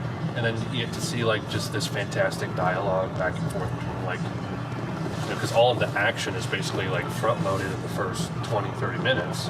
And then Columbo shows up, Yep. which I kind of like the flip of the structure, because one of the things I was struggling with the Murder at the End of the World show is I can't tell if this is a mystery show where I'm supposed to be able to figure things out as I go, kind of like a Knives Out or Agatha Christie thing, or if You're almost challenged as the viewer to figure it out. right, or if I'm just meant to like be watching this, because it had more elements of like a drama in it, with like the flashback stuff as well. So I'm like, I can't tell if I should be trying to figure out what's going on from any clues, or if I'm just kind of along for the ride. But with Columbo, you're watching, this erudite, high-class person murder someone else, and as you're watching, the thing you need to be watching for is like, what's Columbo gonna like find? What's your slip-up? Yeah. And that's a really interesting like flip for me to not be like, who did it, but like, how's he gonna figure out how they did it? Yeah. Because they seem to like cover up their tracks pretty well. Like, what's their one flaw that they overlooked that makes them pop up on Columbo's radar and he doesn't give up? Yeah. Just one thing that doesn't make sense. And I started. See the same actor in the movie Mom and Dad. It's the Who Did It movie. Murder by Death. Murder by Death. I think so. I think so too. It's him and his Asian son. Is that right? No, that's Peter Sellers. That's Peter Sellers. Pink Panther. You're right. Who also does a great job there. Amazing actor. No, he's I think he's like the Sam Spade ripoff. Yes. And he has like the woman. The woman. Yeah. That's right. Who I think is from. I know she's in The Sting. She might be in Clue. I can't remember, but I know I've seen her from other things. But and what a crazy cast for Murder by Death. Yeah. Just kind of an odd, one-off sort of. You had became a cult Truman classic. Capote playing the guy. Yep. It's like one of the only acting roles he ever did, right? Yep. It's like, what a weird So weird. mixture of people in that movie. It's good stuff, though. Yeah, I've been loving Columbo. That's been like my go-to mystery thing. Where do you watch Columbo? What platform? Pirate. Really? Yeah, it's not on any streaming right now. I've never seen on anything. Actually, so I had to go that route. It's like I think I may have said this, but like if it's on streaming, I'll probably opt for that unless I like really want to make sure that it's like, if I'm getting like buffering issues and it's low quality or there's some kind of weird thing, I might download it to make sure if the subtitles aren't working or something. But Yeah, I don't think it's on any streaming at all. Also, I think it's like the first 7 seasons are good, and then everything after that was like an 80s reboot or something like that. Because there's like a span of time where it's like the first 6 or 7 seasons, and then time passes, and then another network maybe picks it up, like ABC or something, and he's older in those. And those are apparently a little more hit and miss. Like, some of them aren't as good. I think the original show creators weren't as involved at that point. But, yeah, any, like, TV show where the episodes are, like, that long, I find to be really enjoyable. Yeah. Just like little mini movies. Yeah. Great stuff. Because I like slower paced things anyway. I don't always want, 20 minutes of sitcom jokes all the time. I can't stand sitcoms. How do you feel about Seinfeld? I would say it would be an exception. Yeah. Just because they made a whole show out of just making fun of like different things. Mundane observations. Mundane observations. And I would say it's kind of brainless, and is that really what I should be spending my time on? But something about it is just so watchable. It's kind of like the stuff you think about but you never actually say, and then they just say all the quiet parts out loud. Yeah. I also liked the comedians in cars getting coffee that Seinfeld spun off. Those were a lot of fun. I thought those were a lot of fun. They have some really interesting conversations around, Bill Cosby and what he did and went through, and how that affects comedy. And then also, like, there's the one episode where Seinfeld's basically like, we've got to preserve comedy where we can make fun of all the things, but it feels like we're in a place where everyone's so sensitive anymore about all the things that you can't say it, otherwise you'll get canceled. He's like, that's where comedians have to just be like, nope, this is the one and only place where we can still make fun of all this I'm sure you've seen stupid stuff. I'm sure you've seen that clip where he's being interviewed and someone asks him, like, how do you feel about, like, women not being represented in comedy? And he's just like, oh, we're gonna open that can of worms, are we? I've seen Let's that. do this. Oh, this pisses me off. Yeah, I've seen that. It's like, good on you, man. It's like, he understands, like, that's just not the reality. That's not how the world works. That's not how the world works. Exactly. It's frustrating. But with Seinfeld, like, I feel like I grew up with, people in the house kind of having it on. I don't really feel like anyone in the family loved it. Yeah. Until Dave started living with us. Dave adored that show. Oh, gotcha. He was the only one I ever saw, like, actually, like, laugh out loud at it often. Yeah. And so, like, I am familiar with, like, the 5 or 10 big episodes, Soup Nazi, Nazi. the one that goes backwards with the wedding and the plane and all that. Is it Newman looking at Kramer as a turkey or something?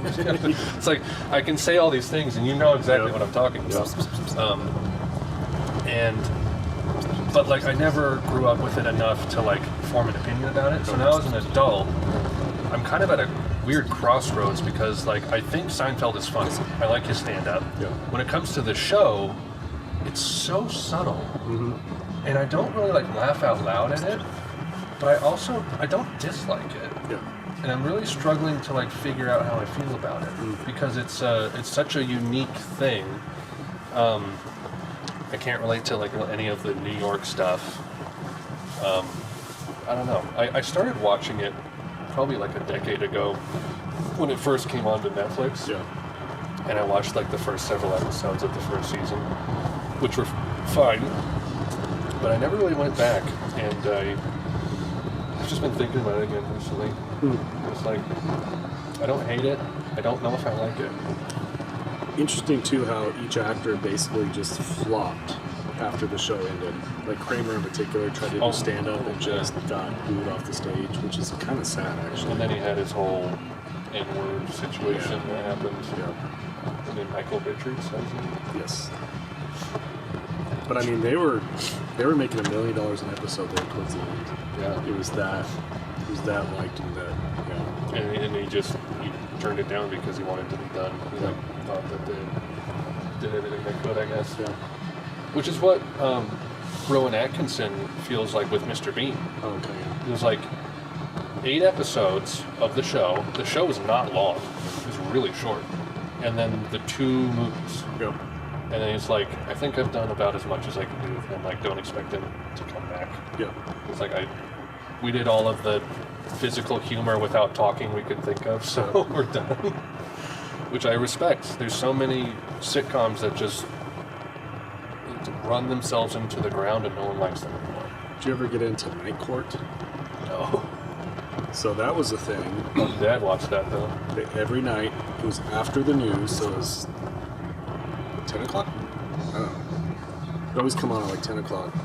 I was working. So it was actually Night Court. It was Night Court. Wow. I was working at Dos Hombres at the time, but I was opening, so I'd have to get up at like 6 in the morning. But I think I had to be there at 6 in the morning. It was early. And so some nights I'd try to stay up and watch Night Court with them, because that was what they did. And then there was other nights where I was just like, it's time to go to bed. But I think I've watched every episode. I guess they're rebooting Night Court as well. I have heard that. Yeah. Which is an odd choice. And I think they've got, what's his name?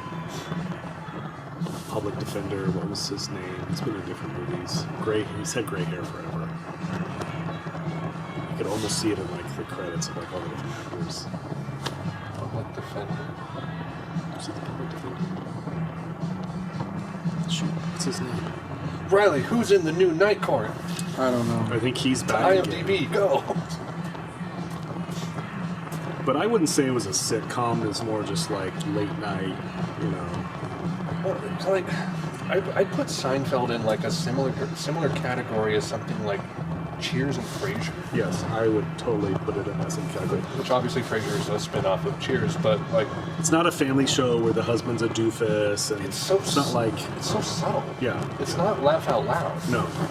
It's kind of which there's a lot of humor that I don't think is laugh out loud that I genuinely enjoy more than actual laugh out loud jokes. Yeah.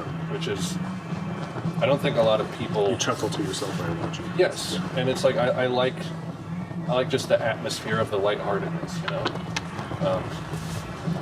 I feel that way about Mystery Science Theater. That's one of my favorite shows. There are some things that are genuinely funny, but I also just kind of like the lighthearted atmosphere of the whole thing. Yeah. And I could see that being why people like Seinfeld or Cheers or Frasier. Yeah. It just seems kind of,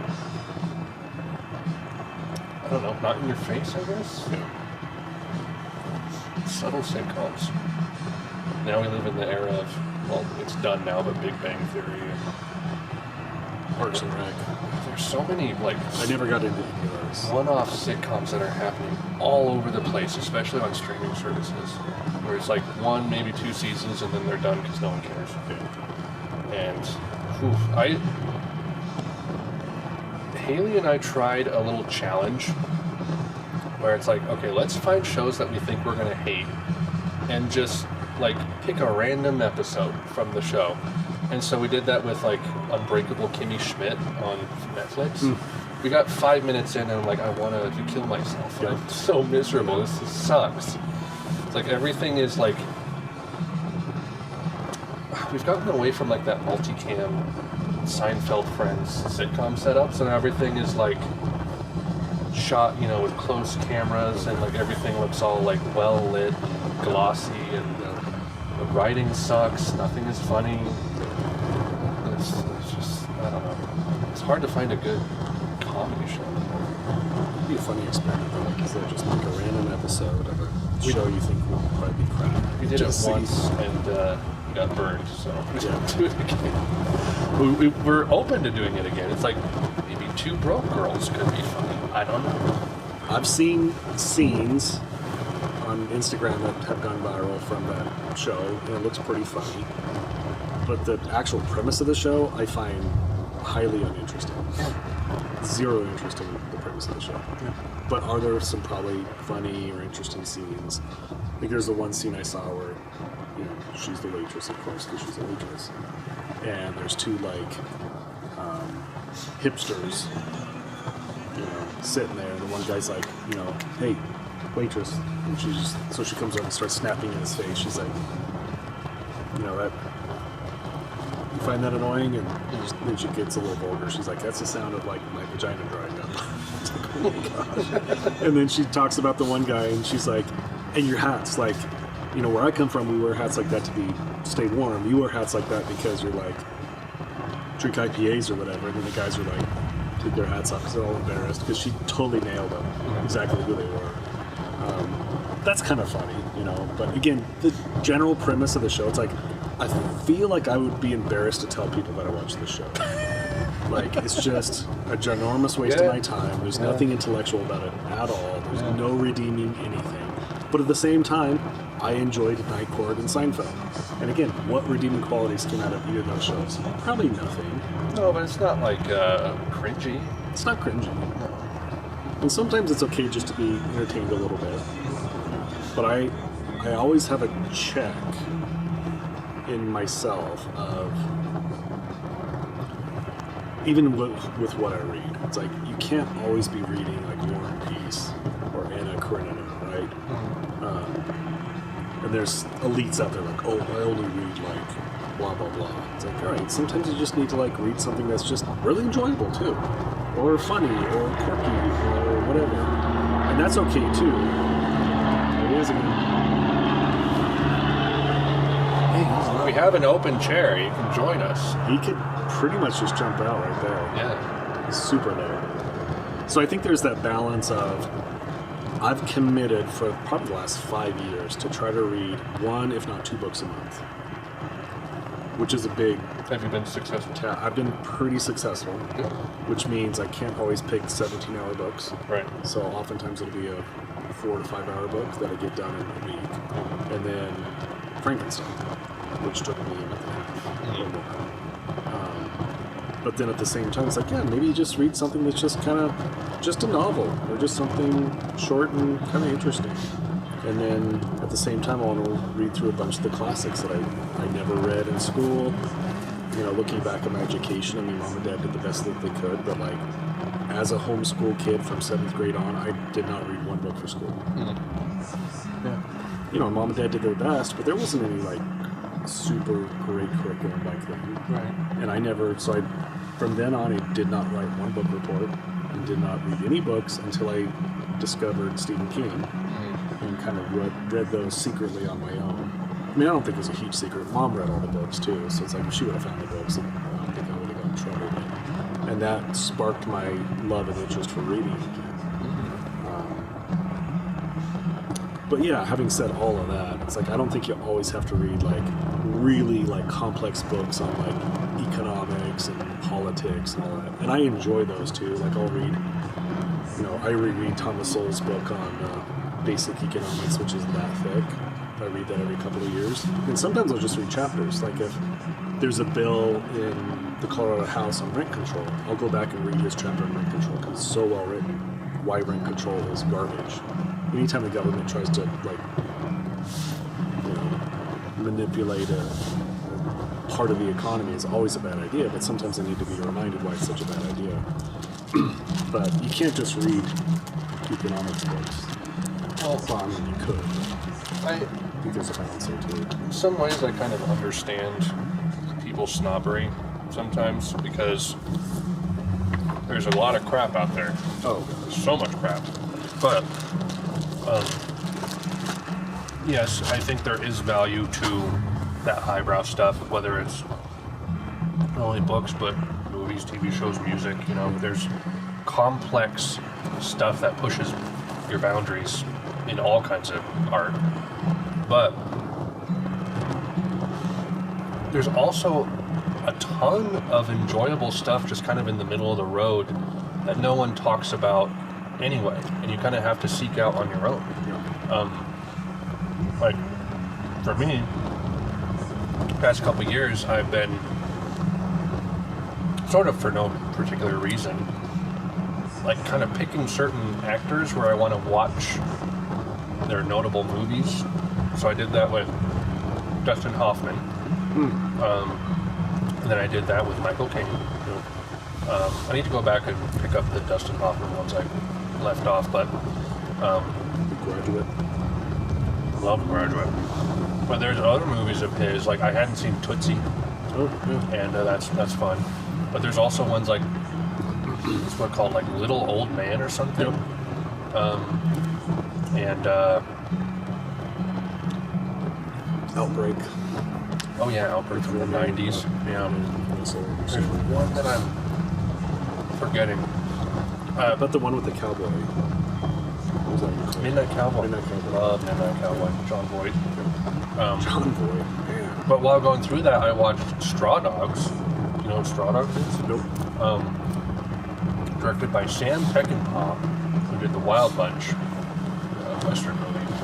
And it's about this married couple, Dustin Hoffman and his wife, who moved back to the English town / village where the wife grew up.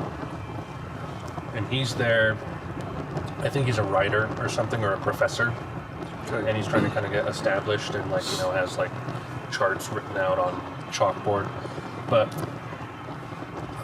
the wife's ex that she like from high school still lives in this village and is giving them like grief. And there is a controversial scene in the movie where this ex-boyfriend and his friends come over and rape the wife. And the rest of the movie is Dustin Hoffman learning about this, kind of retaliating, and everyone, these 4 or 5 guys or whatever, are like being steadily more antagonistic towards him. And the movie ends with this awesome grown-up version of Home Alone, Yep. where he's rigged his house with like hot oil on the stove, Yep. like nails driven into things, and it's like this violent, epic revenge thing at the end where he gets revenge on all these guys that raped his wife. Wow. And it's an awesome movie, and it's not just because of like how gritty it is, but there's actually like some really good subject matter and like thoughts in it. But it's like 70s movie with Dustin Hoffman that I didn't know existed, and it's like in my top 20 favorite movies now. Yeah. But there's so much stuff that doesn't get talked about as much as like the best of the best and the worst of the worst, and so there's so much in the middle of the road that I'm now trying to look for that's just like, some things might not be great, but they might be a really fun watch. Yep. So yeah, I can't stomach the War and Pieces all the time, but I like to have a gradient. Sometimes I'll opt for a Columbo. Sometimes Columbo's a little too much for me. I'll go a little lower down, Yeah, that's okay.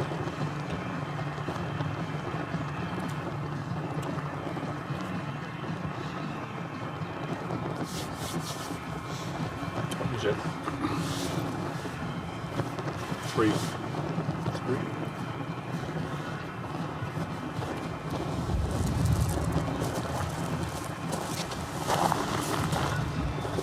2 hours. I keep getting ads in Instagram. It's called something like "How to Be the Most Interesting Person in the Room." Yeah. And it said, "Stop swiping, start reading." And it's a list of like 30 books. If you read all these books, you'll be the most interesting person in the room. Okay. So I took it as a challenge. Okay. So I looked at the list. What is the list? It's like start with why. It's mostly that kind of stuff, but there's some other kind of books you wouldn't necessarily expect on the list. And I was happy to say that I've read probably at least half the books. I'm like, all right, cool. Has it been an accurate list? I would actually say yes. You're the most interesting Like, I think person. you need to read Simon Sinek. I think you need to read Malcolm Gladwell. What's his book? Outliers. Mhm.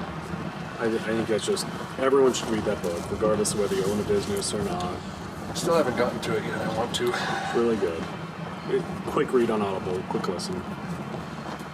Talks about, it's basically the 10,000 hour rule. If you put 10,000 hours in anything, you're going to be like A master. a master. The Beatles, the guy that plays the violin, or the guy that plays the violin, the celloist, I can't remember, Yo-Yo Ma. Yo-Yo Ma, yeah. 10,000 hours. That's what you got to do.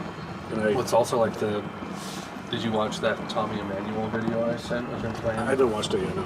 But like he does the same thing where it's like 8 hours a day practicing just playing guitar. So sinking in those 10,000 hours. I calculated when I hit my 10,000 hours in chiropractic. Yeah. It was like adjusting spines every day, year over year. Like at a certain point, you get unconsciously competent. You can do it in your sleep. Right. And I think I hit that probably at the 10-year mark, probably 10,000 hours. I'd have to go back and recalculate. When did you technically start? 2003. Okay. So I hit 20 years last November. 2023, I hit 20 years of practice. So I definitely have my 10,000 hours. That's a good one. I've sunk a lot of time into various things, but not necessarily one thing in particular. So I'm kind of jack of all trades, master of a couple things. I struggle. Yeah. Well, I'm interested in so much stuff. Yeah. It's like the whole AI voice thing. It's like, do I need to be doing this? No. But it's interesting. But it's interesting, and I find it fun. I like to learn and keep my brain moving. But like, should I focus more on my career? I don't know. I think having structure is important. Like, I'm wanting to write books. I think you need to actually schedule time where it's dedicated to writing books. Yes, absolutely. Otherwise, it's just not going to happen. I had to do that towards the end for me. Yeah. You know, I got into Amazon selling for a while, where I'd actually order stuff from China, have it shipped to the U.S., and it would go right to an Amazon warehouse, and then they would sell it for me. And then they'd take their cut, and I'd take my cut. And I had one bad experience where a product wasn't labeled country of origin. So I got a call from San Diego, where port of entry. We've got product here in your name, it's supposed to go to Amazon, but it doesn't say country of origin. So either you need to come pick it up, or you have to pay for us to dispose of it. $400. So I had to give them a credit card number over for them. Like, this seems super sketch. And I asked around, they're like, yeah, that's how it works. Like, they cannot accept a product from another country without country of origin. Wow. And so, but with all of that, like, I was legit working my way towards a full-on Amazon seller, where I had like a product line and yeah, it was like exercise equipment, and then I had a brand. It was called Coastawell, just generic brand. And I had my next product was going to be a hammock, like a camping hammock, like super thin, like tent material that like condenses down and shoves into a bag about this big. So you were like crafting things? I had a manufacturing company in China through Alibaba.com that had this product already, but they could private label it for you and put your own logo on it. And then it would ship from China to the U.S. and then it would go straight from there then to the Amazon warehouse. That makes sense. I feel like when I bought the massage gun, it's like so many different just random brands of massage gun. They're all made from the same factory, but then different Amazon resellers put their own logo on it. So my goal is to get up to 10 sales a day, making $10 per item. And I was about $5 profit per item, and I was getting close to 10 sales a day. And then I just wanted to go from there. But like I said, I had that one snafu, just so frustrating, and I just quit. Yeah. But like you said, I've done so many different things like that, even with like the Instagram and the TikTok thing. It's like trying to get influencers and sell stuff. It's like, do I really need to follow through with that? Trading, like doing the short-term trading stuff. Like I've got 2 or 3 different algorithms that I could use. It's like if I actually got serious about that and was really focused on it every day, it could be great. But instead, what I do is like I figure out like 90% of it, kind of goof around a little bit, lose interest, and then move on to something else. That's me too. It's like, man, so just do it.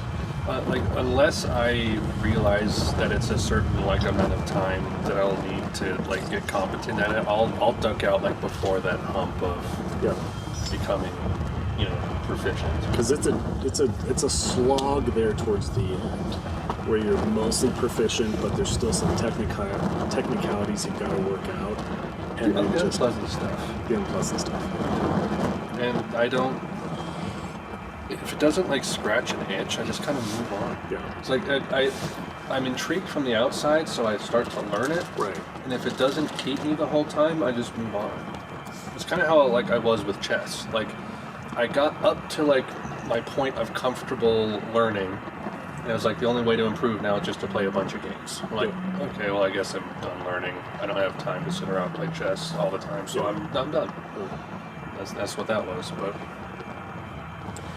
I like that I now have a career path where I'm able to actually like have motivation that's warranted to actually figure out like, okay, I can now figure out photography and get good at it. And there's a paying gig that goes along with it. Yes. That's very predictable. That's the motivation for me. So it's not just I'm interested in it, which I have been for a long time. I mean, anything related to capturing stuff, whether it's photography, video, audio, anything like that. I like creating. So that's there, but the fact that it's a paycheck, it's like, well, excuse to actually try to learn to be the best I can actually be at this thing. All that comes with it.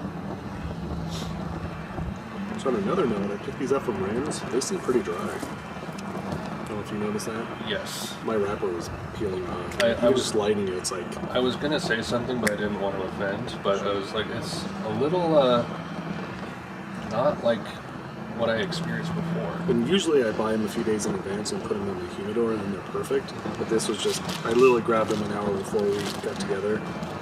And, yeah. So maybe I'll just go with, what is the difference? It's Maduro. So I got two different Rocky Batal.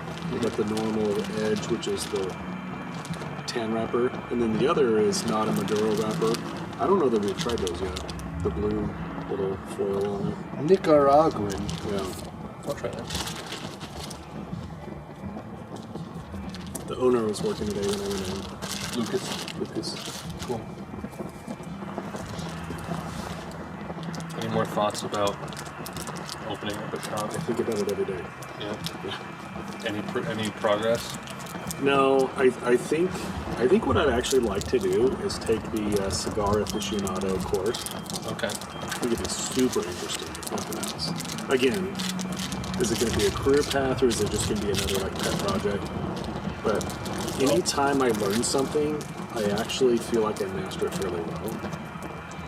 90%. Like home brewing, when I was doing my own beer, I got to the point where I was doing like a full mash where I was like boiling oats and not oats, barley and hops, and I was creating some amazing craft beers. But it's a lot of work, I think with cigars, I would love to take it to the next level and really feel like I understand all the different seeds and where they come from and what properties they impart. And I think I would nerd out. I know I would. I think I could become a sommelier as well. Like I've actually kicked that around. It's like I like wine enough, and I have a very chemist mind. Like I can really understand like the different properties, and I feel like I've got a pretty good palate and a pretty good nose for stuff. You like the process of the actual tasting and All of it, yeah. So I think, like I told you, I found that course where you could take it online, and you basically become like you become a cigar sommelier to a certain extent. That's cool. Or a tobaccoist in the least sense of the term. So I might start there and just do that and see where that leads me. And then I probably need to understand Colorado state law better, because I tried to do that order on best cigar prices. $30 on a $120 order. Like, are you kidding me? That was nuts. Colorado tobacco import tax. Crazy. Yeah. I've never seen that on there before. Because usually I get free shipping if I order over a certain amount. I may not order from them again. Like, that is so outrageous. Tough. Any savings you have will be completely wiped out. What I don't know is, I don't think it's just a flat rate. I think it's a percentage of your purchase. And if that's the case, then there goes any reason at all to ever order online again. That's about 30%. It's huge. It's such a high tax. And that's the kind of crap Colorado keeps pulling, is that kind of stuff. So I wonder with Rams, as a wholesaler, are they also paying this exorbitant import tax? I don't know. Maybe. Have they been? Their like, cigars have not gone up. They're the haven't? same price. Okay. Because especially the Melanias, or the Olivas, I know exactly what we paid for those, and they're still the same price. Okay. Yeah, I would say getting familiar with the the actual. Maybe that's just online retail sales. The legislation, because that's something that we talked about last time. Is what goes into the legality of can you smoke here? Can you buy tobacco here? Can you drink here? Can you buy alcohol here? Like what goes into all of that? Because you might not need to sell tobacco or sell alcohol per se so much as be able to host a venue that allows that kind of thing. Yeah. But if so, do you need anything special for that? I don't know. That'd be a good thing to learn, probably. I think about it a lot. The idea of having like a large room where all the walls are books, all the furniture is high back leather, hardwood floors. Gosh, I saw what guy doesn't want that? I saw an Instagram reel, I think it was earlier today, of like just an empty room in someone's house, and they had turned it into that very thing. And it's like, it was all brown. And Man, I've lived there. little chess set on a table in Have front a of couple chess sets out. leather chair. Perfect. Tobacco. I mean, then that could be. I mean, like, have you considered that as like a kind of casual retirement option? Just kind of hanging out at your cigar shop. I think about that a lot too because I'm 20 years in practice. My wrists and elbows are sore almost all the time from work. I do need an exit strategy. I'm super interested in local government, which is why I ran for city council twice. So you like talking with people. I like talking with people. I like policy. I like making things work better, making things more efficient. But at the same time, too, with local government, it's sometimes just a slog of working through stuff. I've kicked around running for county commissioner. But that's a full-time job. I'd have to either sell my practice or find a replacement for myself. But I also like the idea of like just something that I'm genuinely interested in that I could do as like a side job, quasi-retirement thing. Which would be, a tobacco shop or, kind of like what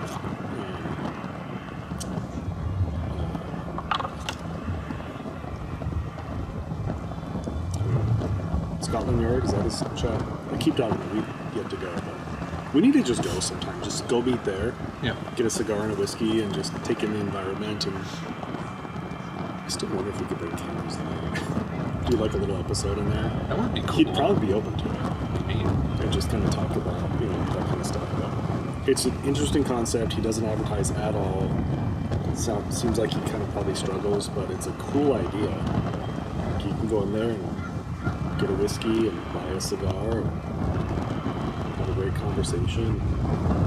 And I was not the first one onto it. It was Andrea and Angela, schoolboy members. Angela's like, let's go meet at the Scotland Yard. So they did. They go and smoke cigars and drink whiskey. I'm like, what are you doing? You can't do that. That's super cool. That's not allowed. No. Yeah. Yeah, I'm open to check it out at some point. I think we should, just from a business standpoint, of like, all right, is this a viable business idea? I don't like their setup. Like, it's one big room. The furniture's kind of mismatched. They've got like dartboards on the wall and like a foosball table maybe. It kind of feels a little amateurish, kind of like a college dorm room or something. I don't know. Gotta pick your lane. Like I said, if it was me, I'd have like nice wood paneling. I'd have thousands and thousands of books. Man, a place on like Main Street would be so great for that, but parking would be terrible. Parking would be terrible. But some of those old buildings, Yeah. renovated a little bit. It's like brick. Yeah. Brick exposed. Head on down to Main Street and hang out at the Greg's Cigar Lounge. Yes. That's the way. That's what the Pints with Aquinas guy did, because they're in, I think, Steubenville, Ohio. Yep. It's too Steubenville, and they bought a place on like in downtown and gutted it, like all the flooring out, all the wallpaper off and all that, Yep. and revealed this like roaring 20s looking Art Deco design. Sounds amazing. And they're just like, we're sticking with that. Yep. And they crafted little coins. So like when you go there, you can like grab these coins and like use that as like advertising, where it's like you give it to someone. It's like here, it's like an invitation. That's Hang like out a at speakeasy. Yeah. I love that.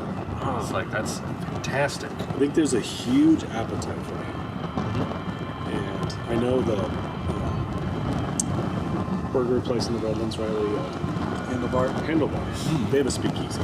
Oh really? It's called the Manhattan Project, which is a super cool name for a speakeasy. Yeah. But we've not been in there. I know other people that have it. Yeah, it's kind of like just going to a bar. Like, you want something more. You want some sort of some mystery, some intrigue, like something. Which is like what I feel like the philosophical and theological discussion kind of brings, right? So it's like the ability for like people to maybe do like live readings. Yep. Where it's like, hey, we're gonna read a chapter of Lewis or Chesterton or something. Yep. You know? Just kind of something to. I feel like that's very necessary to keep that kind of thing alive. That not like an open mic thing per se, but you have to kind of put kindling on that kind of community, I think. Yes. It's kind of like, have you been to Cavalcade up Frida? Janine Purser, I think, owns it.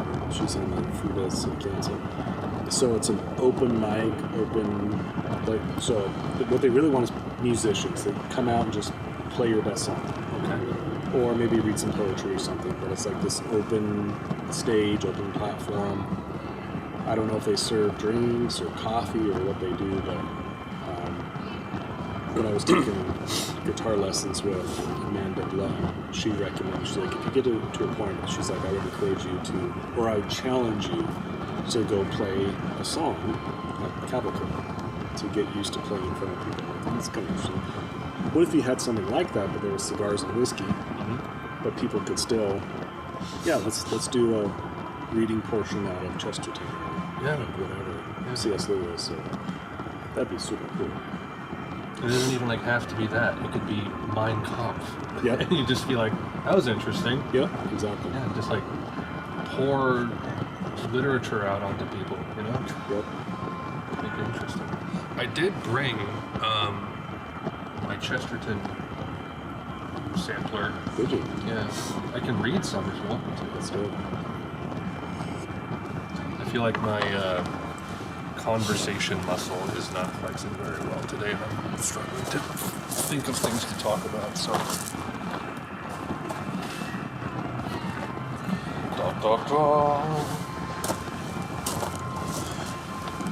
Alright, so Ethan Nicole, ex-cop man, worked for Babylon Bee for a while. Now is making that Chinchilla show on Daily Wire. Yeah.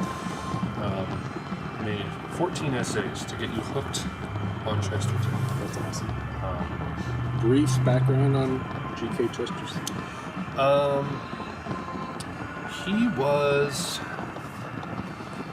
He was kind of like speaking of jack of all trades, like he was like a newspaper guy. He, I think, wrote articles, essays, books, novels. He was like super big, had like one of those canes, whatever they're called.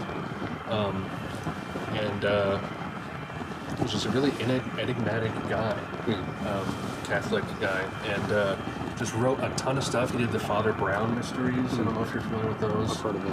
But priest who solves mysteries. So he's just wrote a ton of stuff, and didn't really, just never really like, I know that Lewis and Tolkien looked up to him and drew inspiration from him, but like he never really had his moment, I guess you could say.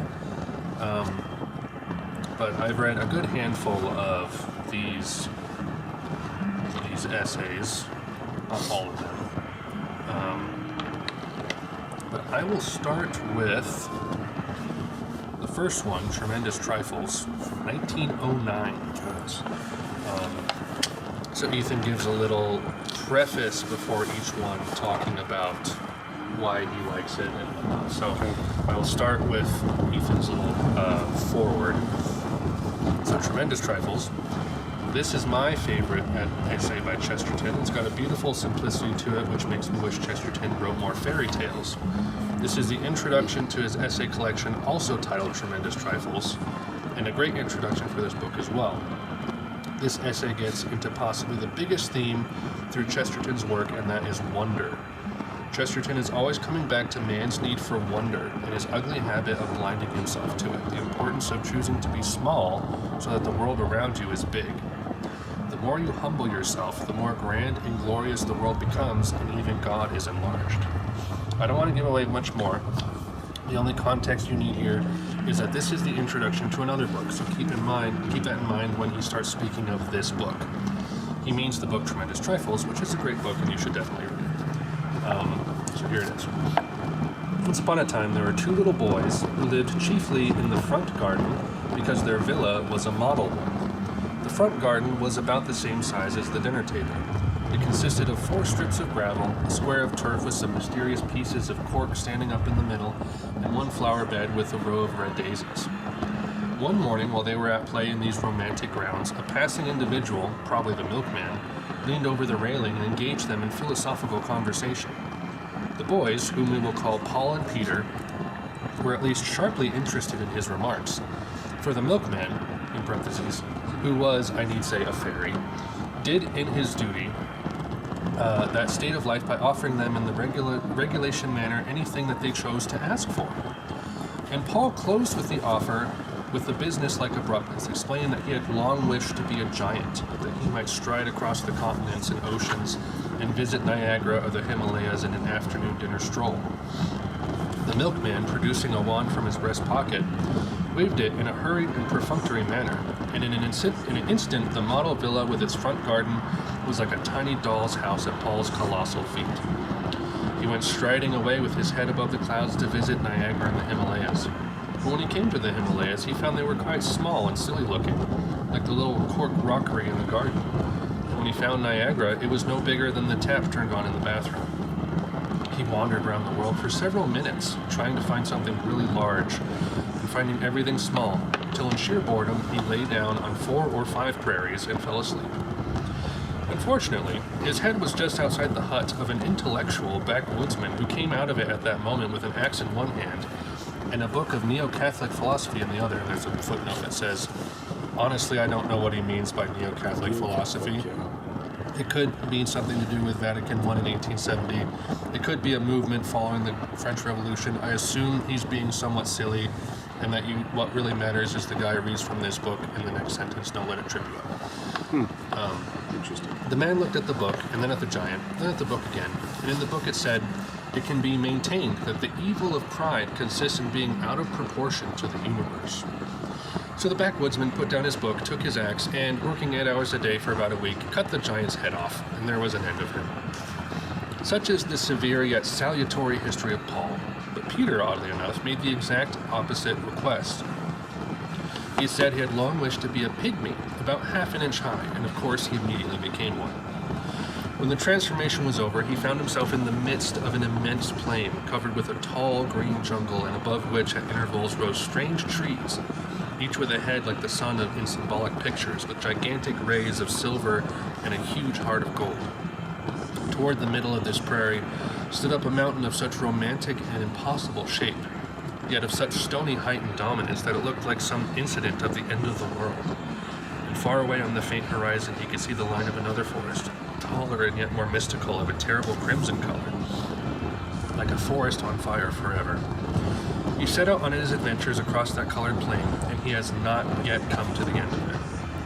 Such is the story of Peter and Paul, which contains all the highest qualities of a modern fairy tale, including that of being wholly unfit for children. And indeed, the motive with which I have introduced it is not childish, but rather full of subtlety and reaction. It is in fact the most desperate motive of excusing or palliating the pages that follow. Peter and Paul are the two primary influences upon European literature today, and I may be permitted to put my own preference in its favorable shape, even if I can only do it by what little girls call telling a story. I need scarcely say that I am the pygmy. My only excuse for the scraps that follow is that they show what can be achieved with a commonplace existence and the sacred spectacles of exaggeration. The other great literary theory, that which is roughly represented in England by Mr. Rudyard Kipling, is what we moderns are to regain the primal zest by sprawling over all the world, growing used to travel and geographical variety, being at home everywhere, that is, being at home nowhere. Let it be granted that a man in a frock coat is a heart-rending sight, and that the two alternative methods still remain. Mr. Kipling's school advises us to go to Central Africa in order to find a man without a frock coat. The school to which I belong suggests that we should stare steadily at the man until we see the man inside the frock coat. If we stare at him long enough, he may even be moved to take off his coat to us, and that is a far greater compliment than him taking off his hat. In other words, we may, by fixing our attention most fiercely on the facts actually before us, force them to turn into adventures, force them to give up their meaning and fulfill their mysterious purpose. The purpose of the Kipling literature is to show how many extraordinary things a man may see if he is active and strides from continent to continent like the giant in my fairy tale. The object of my school is to show how many extraordinary things even a lazy and ordinary man may see if he could spur himself to the single activity of seeing. For this purpose, I have taken the laziest person of my acquaintance, that is myself, and made an idle diary of such odd things as I have fallen over by accident, in walking in a very limited area at a very indolent pace. If anyone says that these are very small affairs talked about in very big language, I can only gracefully compliment him upon seeing the joke. If anyone says that I am making mountains out of molehills, I confess with pride that it is so.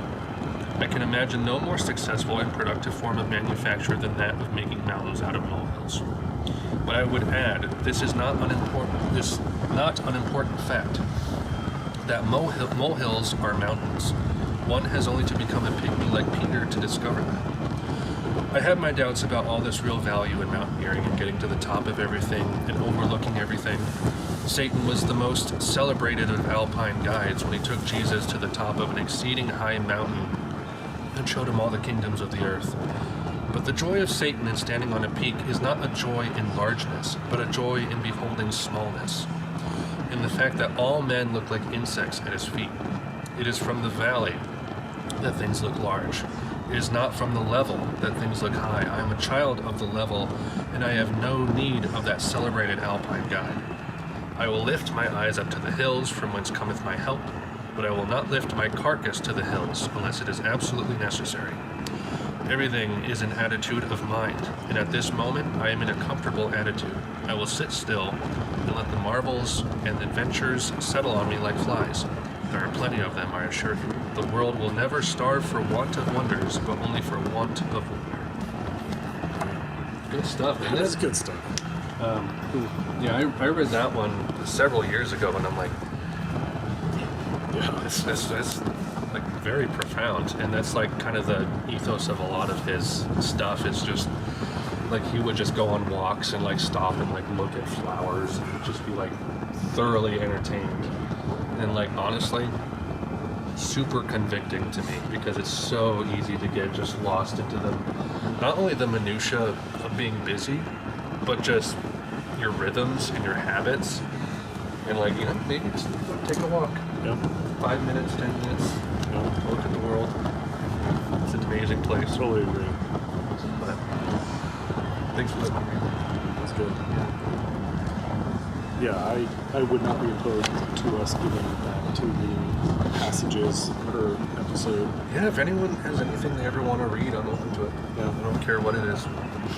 I like that you read all of the Gettysburg Address and it took like 4 minutes. 4 minutes. It's like over and done. Yep.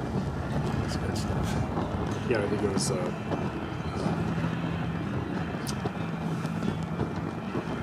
Who said it? Was it Mark Twain? That give me 2 hours or whatever. Like I can just say a bunch of stuff, but to actually say something concisely and succinctly, that's the real chore. That's the real gift. You can just be like, in 500 words or less, I'm going to say something that just rocks your world, as opposed to a 2-hour diatribe on blah blah blah. Because yeah, I mean, there was someone that spoke before Lincoln, and no one. He was the president of Harvard. No one it was could like even an hour and a half or hour and a something. half of just word salad. No one could even tell you what he talked about. And then Lincoln speaks for 5-6 minutes, goes down in history. But what he said was so profound and so concise. It was the right thing at the right time. I think the sun is blinding the camera. Yeah, we're probably blasting him. Oh my gosh. Camera's like, I can only do so much, man. Here, we're pointing down. There we go.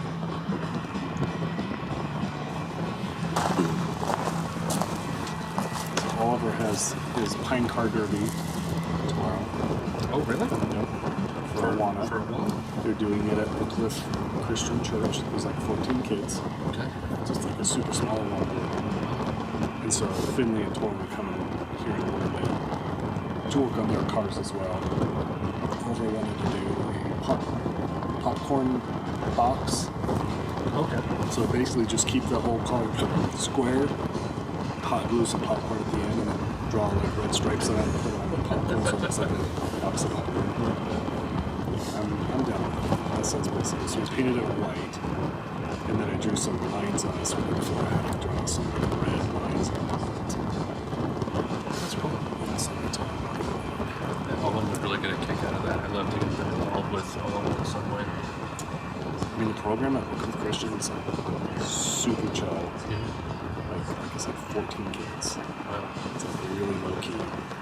Like what we did at Monument View was awesome, but 200 kids, like it had to be super structured. Tons of volunteers. And even like Grand Prix, like we've got 150 kids racing cars, trying to do it. Like that's why David ended up buying that nice 1-year track, and he had like the Excel spreadsheet, which is like auto-populated all the like times. Like it was down to the science. Is he still doing it? I don't know if they are or not. That's a good They question. seem really dialed into that. Like he did a fantastic job. So he stepped down from his position as youth pastor. I don't know. He was definitely associate pastor, but just got worked to death. And so he stepped down, Mark Fisher stepped down, and then Sam, I don't know Sam, but Sam, they recruited Sam. He pretty much took over, but he had to lead all the like praise and worship band, and he preached every Sunday, and I think he's running youth group. It's like, oh, guys, that's how you like burn someone out. But I think they figured it out. But yeah, we had the largest Awana program in the Red River. That doesn't surprise me. It was insane. Yeah, that was huge. And just in our middle school group, it was the smallest of any of the groups. But even then, it's like, it was still a lot. It's a good experience, good opportunity. I like the idea of like 12 kids, a couple of old retired folks are in the program. So I'm guessing tomorrow their Grand Prix is going to be pretty good racing. Yeah. Which is good. I think that I won like a trophy for mine. I don't know if it was fastest or best looking, but Who helped you with that? yeah. It was not very robust. I think I won for speed. Yeah. Yeah. It's just basic sanding of a block, and then we added the wheels, and I think I added like some weights in the bottom or something, and that was it. I think Bethany may have won for best looking or something. That sounds right, yeah. But Nora won for like best design one year. She did a purse car. I helped her build it. Riley, do you have PTSD with Grand Prix? Not really, no. I mean, I have good memories of it. But wasn't Wasn't that where you're gonna do your fingers? I mean, I guess with one of them, yeah, but I don't really, I don't associate it with it, I guess. That's when we did Knight Rider. Yeah, How Knight old were you Rider. now? Or I'd say Kid 4. Okay, so you don't really remember all that? Well, I remember like a little bit of the event, but not too much. I just remember messing with the belt sander, then my fingers going in, and then going to the hospital, and then being at the hospital. So, And they put oxygen on him. And he's like, I don't want to be Darth Vader. I don't want to be Darth Vader. well, isn't that what Mom said? Like, I remember.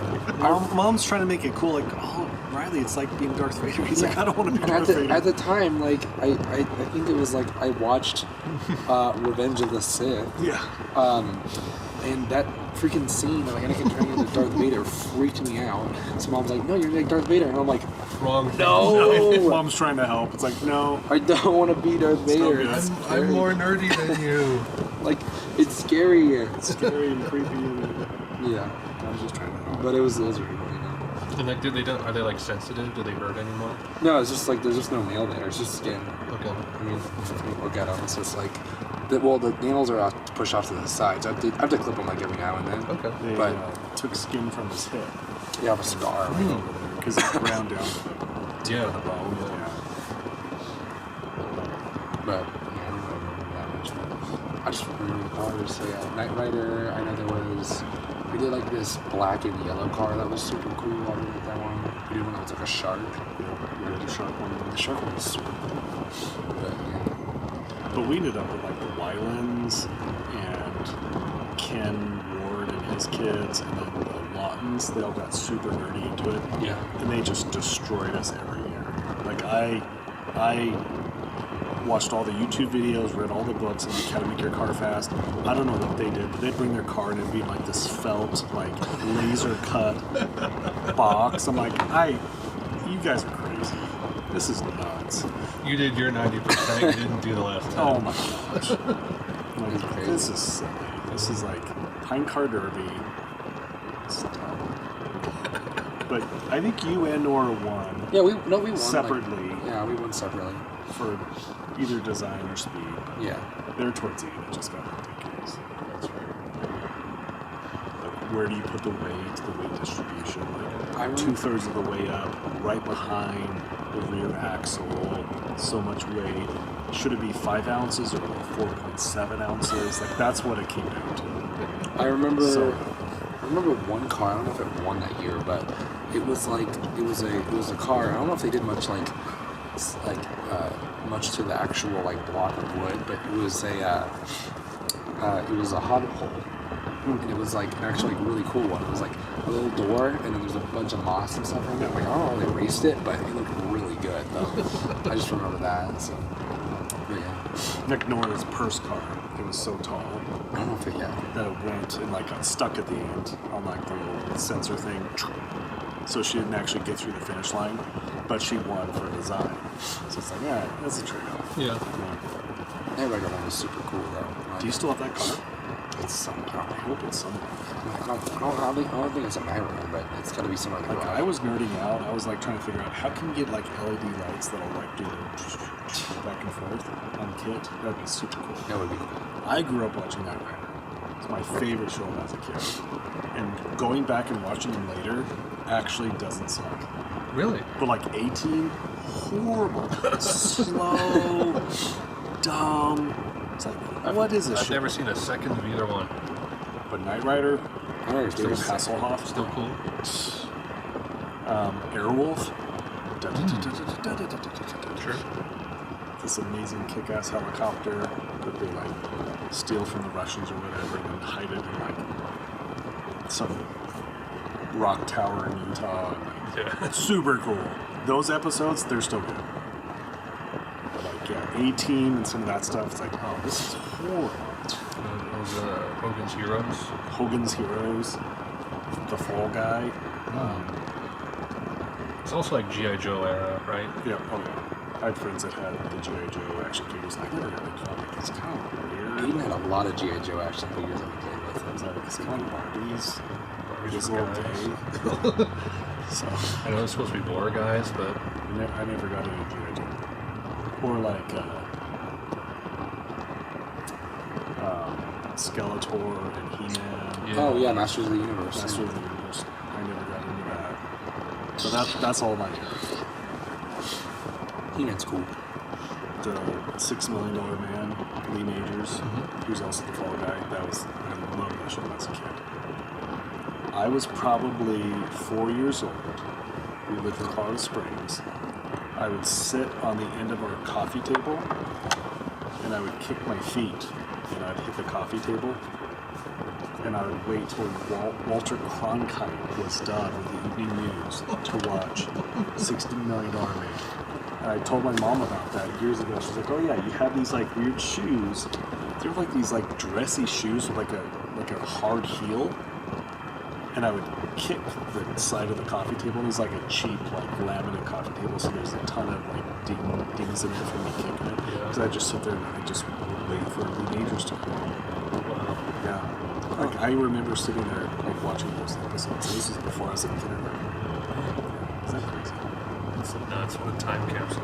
And then mom actually remembered that. Because there's a ton of stuff I'll tell mom and dad about. They're like, no, that never happened. I'm like, I'm pretty sure it did.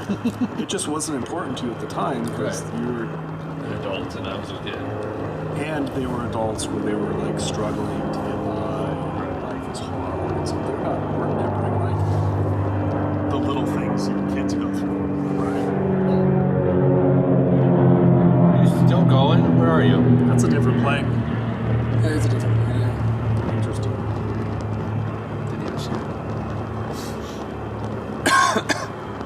And then Wonder Woman. I remember watching that on TV. I can't remember her name. Yeah. Go back and watch the episodes. Like that is so cheesy. I used to know her name. What is it? Very iconic. It's very iconic. Not the modern female figure you would expect, but back then it's like same thing. You know, Farrah Fawcett and all of them. Like they had curves, and their tummies were kind of puffy. You know, and they weren't like sculpted figures, but yeah. Oh, you done, right? I think so. My phone's also about to die too, so it's like. We want to just wrap up? It's about 4. About 3 hours or so? 3 hours. Simple Always little feels episode. about right, unless it's Dominic unloading family trauma. I listened to the episode where it was you guys, Dominic, Jake, and D.B. Cooper, and You missed it. I did miss that, but I listened to the whole episode. I was like, I heard it was pretty good. So I Was it listened. before It wa- they censored it? Yeah, it was Okay. before, so I didn't get to hear any Jake's stuff. But I didn't know. I still have that on the channel if you want to go watch that. I might go watch that Because that was a fantastic hour. So good. Yeah, he had me cut that because of privacy issues. Yeah, I but like- I think I still have it on the channel. Is it on the second channel? Like, Yeah, is it- I can. It's unlisted, I think, Oh, it's or unlisted. private, but I can give you the link. Yeah, that'd be cool because I wasn't. Yeah, I just watched the one he edited. Probably one of our best episodes ever. It was like really focused. Everyone had good things to say, and it's Super fun. So Right, Tim, really Tim nice. was here. I mean, it was it was nice. Cooper number 2. But like Dominic's like backstory was crazy. Like I never expected that. And like with his like I guess his brothers and brother-in-laws, technically, and then his business, his father-in-law. Yeah, like that's crazy. And then like also like how he met his wife and stuff. And I was like, what? This is crazy. And then like also his condition and stuff. And I was like, and then Jake also shared that he also had that like his ankle or something. I'm like, that's crazy. So I was like completely shocked. I was like, I never knew that about Dominic. That's actually kind of crazy. So I talked to Jake about that. He's like, yeah. So like, there's a few people in my company that like were watching that, and they started to spread it around and say all this stuff. He's like, he started to get a little crazy. I didn't want that to be the case. Yeah. Dang. It's fair. Remember gold mines? For I mean, no actual harm was done. But I think he's just like, just for the sake of like the things, let's just take that out of there. Yeah, and he didn't like. I don't think he named anybody, but like obviously people who know. Towards the end, he sort of did. Oh, he did. Yeah. So I think that was kind of part of the concern. We got billionaires being named True. in a poor light. True. Yeah. I mean, like it sounded intense. I didn't even like stop to think that. Cause I mean, honestly wouldn't have like expected him to like share it with everybody or whatever happened, but I think he needed to. Because again, a year before we sat around the fire pit of prophecy and he unloaded, and then 2 weeks later he was being sued by every company on the face of the earth. which even though he took like an hour to talk about all that, I feel like so much else went unsaid because I couldn't imagine what a year of that would have looked like. How it affects your family, marriage. I mean, it's amazing that they're still together as a family like they are, what he went through. I had no idea. I think it's only, an attestation to God in your life and leaning on Him, but to go through that and just be my gosh. And it's interesting too because his debt is the same as Dominic's debt. Yes. That's so crazy. That was weird. Yeah. That's why I put it in the name of the episode. The Because I was 1.8. like, that number kept popping up. Crazy, just to have that much debt from like, this other stuff. And they're all working through it. It's crazy. No, I thought Dominic's company was like straight up just like something that he just came up with, but like, now it's his. Yeah, that was a really good episode. It's his wife's family's company, which is crazy. Yeah, I'd love to have Jake back on. He was trying to come down for this one, but he said he couldn't get out of town. He just had other stuff come up. He's like, I will drive down just to do one of this. How far away is it? 3 hours. Jeez. Well, it's You'd like, have to stay the night. Yeah. I thought it'd be like I thought it's more like a 2-hour drive. Is it just because of the weather and stuff? It's Or is it longer? It's close to 3 hours, dude. Because you go down to Montreal, then you have to like go over Yeah. the Cerro Summit, and then you have to go through Black Canyon, then past Blue Mesa Reservoir, and then finally get to Gunnison. I mean, it's a lot. Yeah, I guess you're right. It does take a bit to get up there. So he tried to make it happen, couldn't make it happen. As of like this morning, he's like, sorry, can't come down. He's trying to make it happen. So I'm like, we'll keep inviting you, man. His vibe fits it. His vibe definitely fits it. It's like slightly edgy, curses occasionally, It's funny. Yeah, it's funny. Jake's all the things. He's everything you want for a podcast. Yes.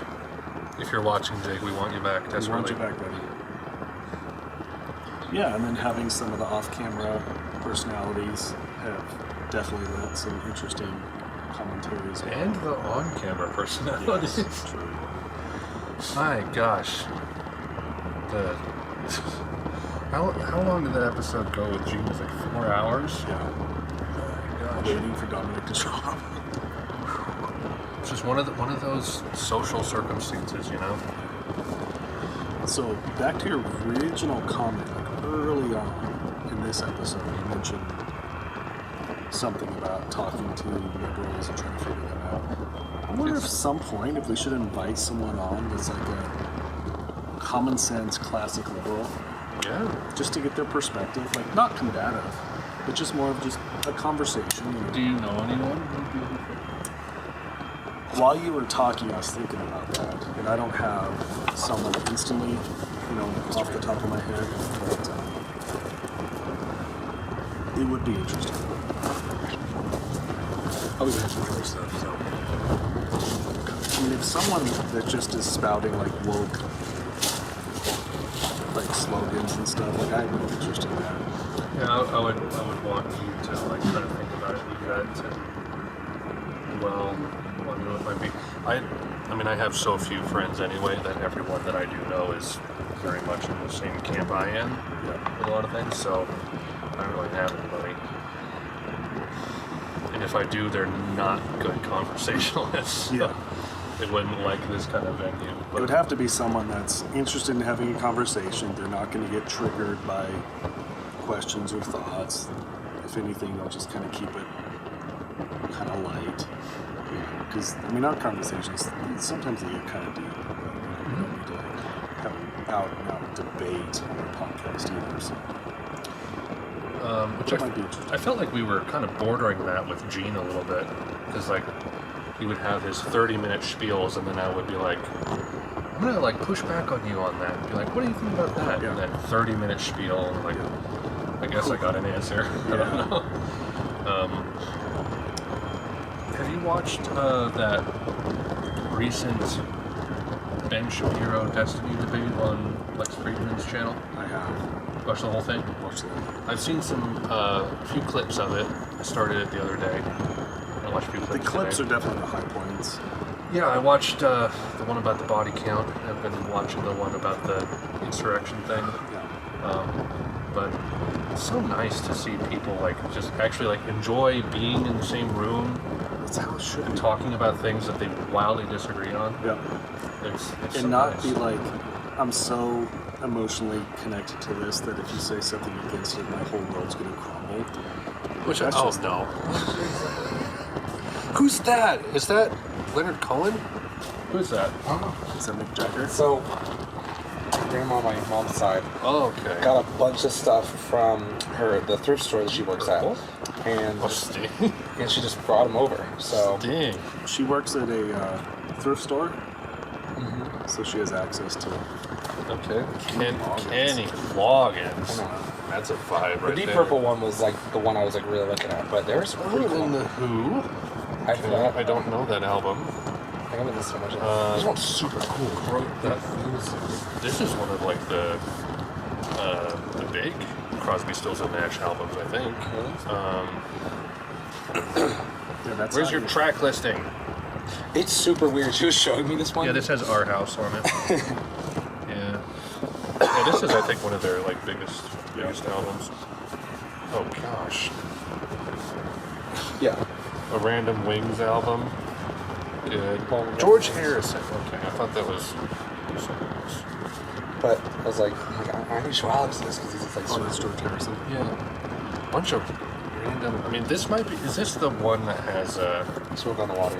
Okay. So. Bow, bow, bow. Yeah, but a lot of these they don't seem like notable albums. So, are you gonna listen to them? Yeah, I'll listen. Okay. Yeah, I listened to this one. I know a little bit of it, but I'm not listening to the rest. Report back and tell me if they're any good So. or Yeah, not. I will. Oh my gosh, some stuff. That's funny. It's so funny that records are like the thing. Yeah. What got you interested in vinyl? I kind of always was interested in it. Like, so I know, like, because Andy got one. He got an Audio Technica. Well, Yeah. he had a suitcase one, and then we had an Audio Technica. And then he's just had a bunch of albums, and I'm like, oh, that seems kind of cool. I would like to. And then I know Aiden also had some stuff, but I think he had also like a suitcase one as well. So I was like, man, I kind of want to get like some like records and stuff, and be able to like listen to like my music, but like on a record player. Yeah. But then I never really liked the suitcase ones because they're cheap and they'll actually damage the records. The speakers suck. Yeah. So I was like, What's the point of listening to vinyl if you're gonna listen on a bad speaker? and I'm like, I kind of want to. Well, like I want to get like a nice one because I know it's like a thing. Yeah. And then I was like doing research and I'm like, this is actually not that expensive. Not at all. Not at all. Set up. Like I'm like, oh man, like this is gonna be like $1,000 or whatever. And I'm like, I was doing the math and I was like, with all this plus the 2 records I want, this is like $300 maybe. Yeah. You know. And I'm Speakers are 100. Yeah. Maybe 150 for the turntable. Yeah, which the one I got was like originally 200, but I got it refurbished and it works fine. Nice. By Audio Technica, so I was like, okay, this is cool. Because I was gonna buy it directly from Audio Technica, and I got the speakers on Amazon. And I was like doing research, and I was like, well, I originally got passive speakers, and I was gonna need an amp for that, Yeah. or a receiver, and I'm like, that's like another $200. Right. Getting into all kinds of.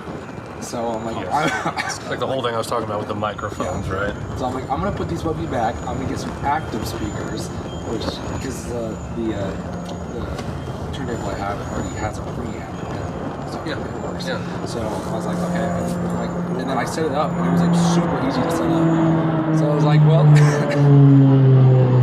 that worked out. I only had like 2 or 3 vinyls, and I was like, well, let's building my collection. I have a bunch now. I don't really listen to them that much. It was more of a thing when I was doing in school, so I'll probably listen to them more now. While I work every school now. Brother would put on an album in the living room while he's like studying or writing a paper. And we've never been a family that like blasts music because everyone's music choices are different. Yeah. Sometimes like Christmas time, you put up like You got a bunch of Christmas vinyls. But Riley will put on Nirvana or something else in the living room, so you can hear it through the whole house. And so they're just studying and writing his paper. It's kind of cool. I like it. Yeah. And some vinyl. I like the setup and stuff. Mom was able to kind of open that up, which was kind of cool. I was able to. Mom was very generous that she allowed for some space in the living room for her son. Yes, which is very cool. And then she got really into it. And now we have a bunch of like older Nat King Cole. And she got her 007 score.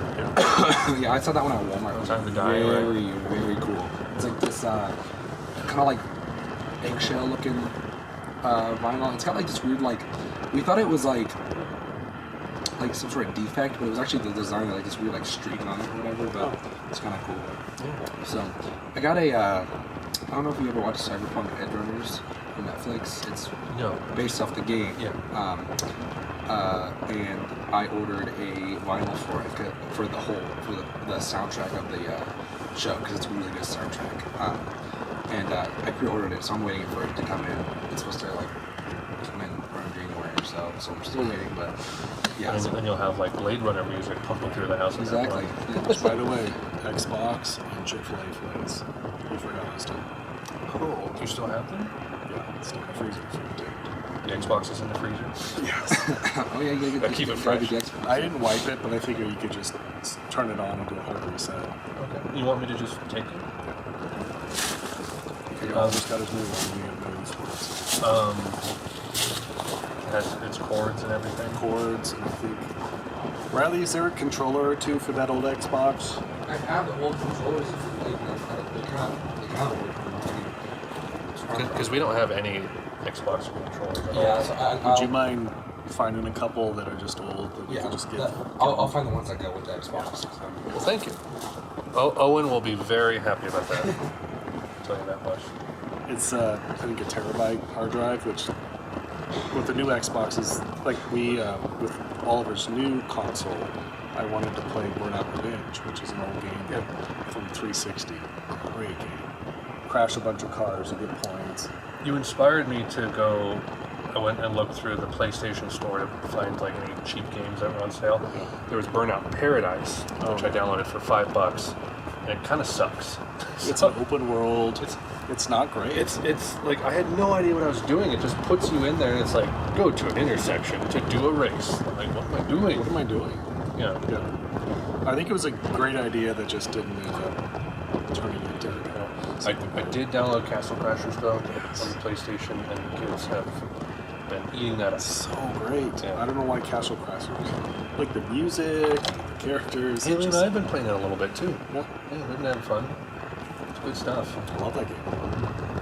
So with the new Xbox, you put like the Burnout Revenge disc in there. It wants to copy the whole disc to the hard drive. But then you can't play it unless you put the disc in. Yes.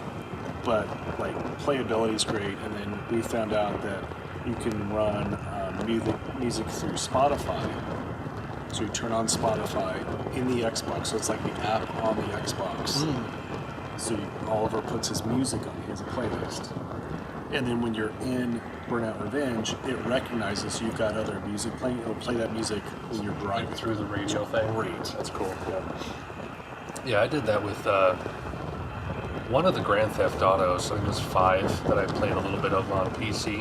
You could there was a folder in the installation thing where you could put your MP3s. Yeah. And you could turn your radio in the car to that station and play your MP3s. And that's how Burnout used to be. I'm like, God, does it still work? So I Googled it. Sure enough, there's a hack where you basically just download the Spotify app on the Xbox, start the music, then you start the game. That's and interesting. Then it still recognizes that there's other music and it should play that instead of the Burnout music. So then you're driving to whatever tunes you like. That's cool. So Oliver's like, this is the best game ever. Which, I mean, we played that 20 years ago. Yeah, that's old. The disc was so scratched, I had to get toothpaste. You said you did the toothpaste I did the thing. toothpaste thing, and I just buffed it out enough. I've thought about buying one of those machines that buffs discs for you. Because I have a handful of old CDRs that have whatever files on it. They'll just say backup or January 2001. I'm like, what is on there? random photos. And like I turn it over and it's just like Yeah. I can't Demolished. I can't read it on my computer. So, but like those CD buffers are like $50, $75. Yeah. It's like that's a little too much for that If you specific get thing. it has to be a toothpaste with a little grit to it. Yeah, it's what's the word? It's like it's supposed to get all the junk off your teeth. Yeah, I don't remember. There's a word for it. It's eluding me. But more or less what's in like a Barkeeper's Friend and Comment and that kind of stuff. So Same like idea. the powder stuff you If clean you're trying with. to get the fog off your lenses on your car or Mhm. headlights, Yeah. same idea. Yeah. You just Kind have of to a gritty thing. keep working it. But that's cool. And the fillets, were they not cooked all the way and they need to be cooked? Is that it? So they were defrosted, but this is the time when Joe died, so they shut the place down, and their standard is they do not reuse it the next day, so rather throw them in the freezer. So they're still fine. It wasn't to this Chick-fil-A standard. Right. But they need, you know how long they need cooked? They're raw, Okay. so you have to defrost them and probably cook them all, probably throw them in the oven. Okay. And you'd have And I have like oil and a pot and everything, so I can deep fry so it. like 10 or 12 or more fillets. We can't do the spicy ones at Rex's. Honestly, But they're so they delicious. wreck me too, but they're so They're good. so good. They're so good. It's ridiculous. I know Riley said that some places do spicy tenders and nuggets. I don't know why that's not common. Yeah. It's like Wendy's has spicy nuggets. Pretty sure that Burger King does like ghost pepper chicken fries. Yeah. Why can't Chick-fil-A like just Get it. do us a solid and give us the spicy nuggets, please? Agreed. Oh man, that'd be great though, because we're trying to stock up on easy foods so that we can kind of be ready for when baby comes. I've actually been thinking about canning. Oh yeah. So Dr. Wells, when he hunts deer meat's not great. It's very gamey. But what he does is he chops it up into like stew meat size, Oh. and then he cans it, but he pressure cooks it. So he gets a pressure cooker. So you put it into so it'd be a normal like pint or quart jar. You put all the meat in there with the spices, no extra water, Okay. and then you put it in a pressure cooker, which creates pressure, and then you actually cook the meat in the jar, and then it seals it. And it's pretty much like shelf. It's good for the shelf for like probably 3 to 5 years. So if you're a prepper, and you're concerned about the grid going down, and you can have any food, you could have jars of meat on the shelf. Mason jars? Mason jars. So he gave me one of his jars of deer meat. Nora was like, "This is the best meat I've ever had. It's like it's like that deep roast beef flavor. It's like really good. It's deer meat. It's deer meat." Which you could do that with any meat. So my thought is, well, what if I could like find chuck roast on sale, chop it up, and can it with some spices like salt and pepper and maybe some rosemary or something. And then anytime you need meat, especially if like you're concerned about having meat stored, because I've got a ton of meat in my freezer, but man, if the grid goes down, Yeah. my freezer will be good for like 2 days, and then all that meat's gonna go bad. Yes. Which has been a concern. Yeah. But if like you had jars of meat ready to go, I mean that's what people did before that's what they've done for fridges and freezers. history. So would that work with like an Instapot? Because we have one of those. So Technically a pressure cooker. a pressure cooker it's like a big pot that has a lid you put on it, and you screw down these things, and there's like the little thing at the top. You can hear it, and you see the pressure going up. So that puts pressure into the jar. You're also cooking the meat, so you basically sterilize anything in it, so no bacteria can survive. And then it's sealed. It's airtight. Like it'll theoretically never go bad. I've been on the hunt for good quality chicken tenders you can make at home. Not necessarily like ones that you like make yourself from your own chicken, but like Where did it go to stay? from the store. And obviously it's like, okay, so you can't go with like the rib meat gooey mush patty chicken stuff that, you know, Tyson does.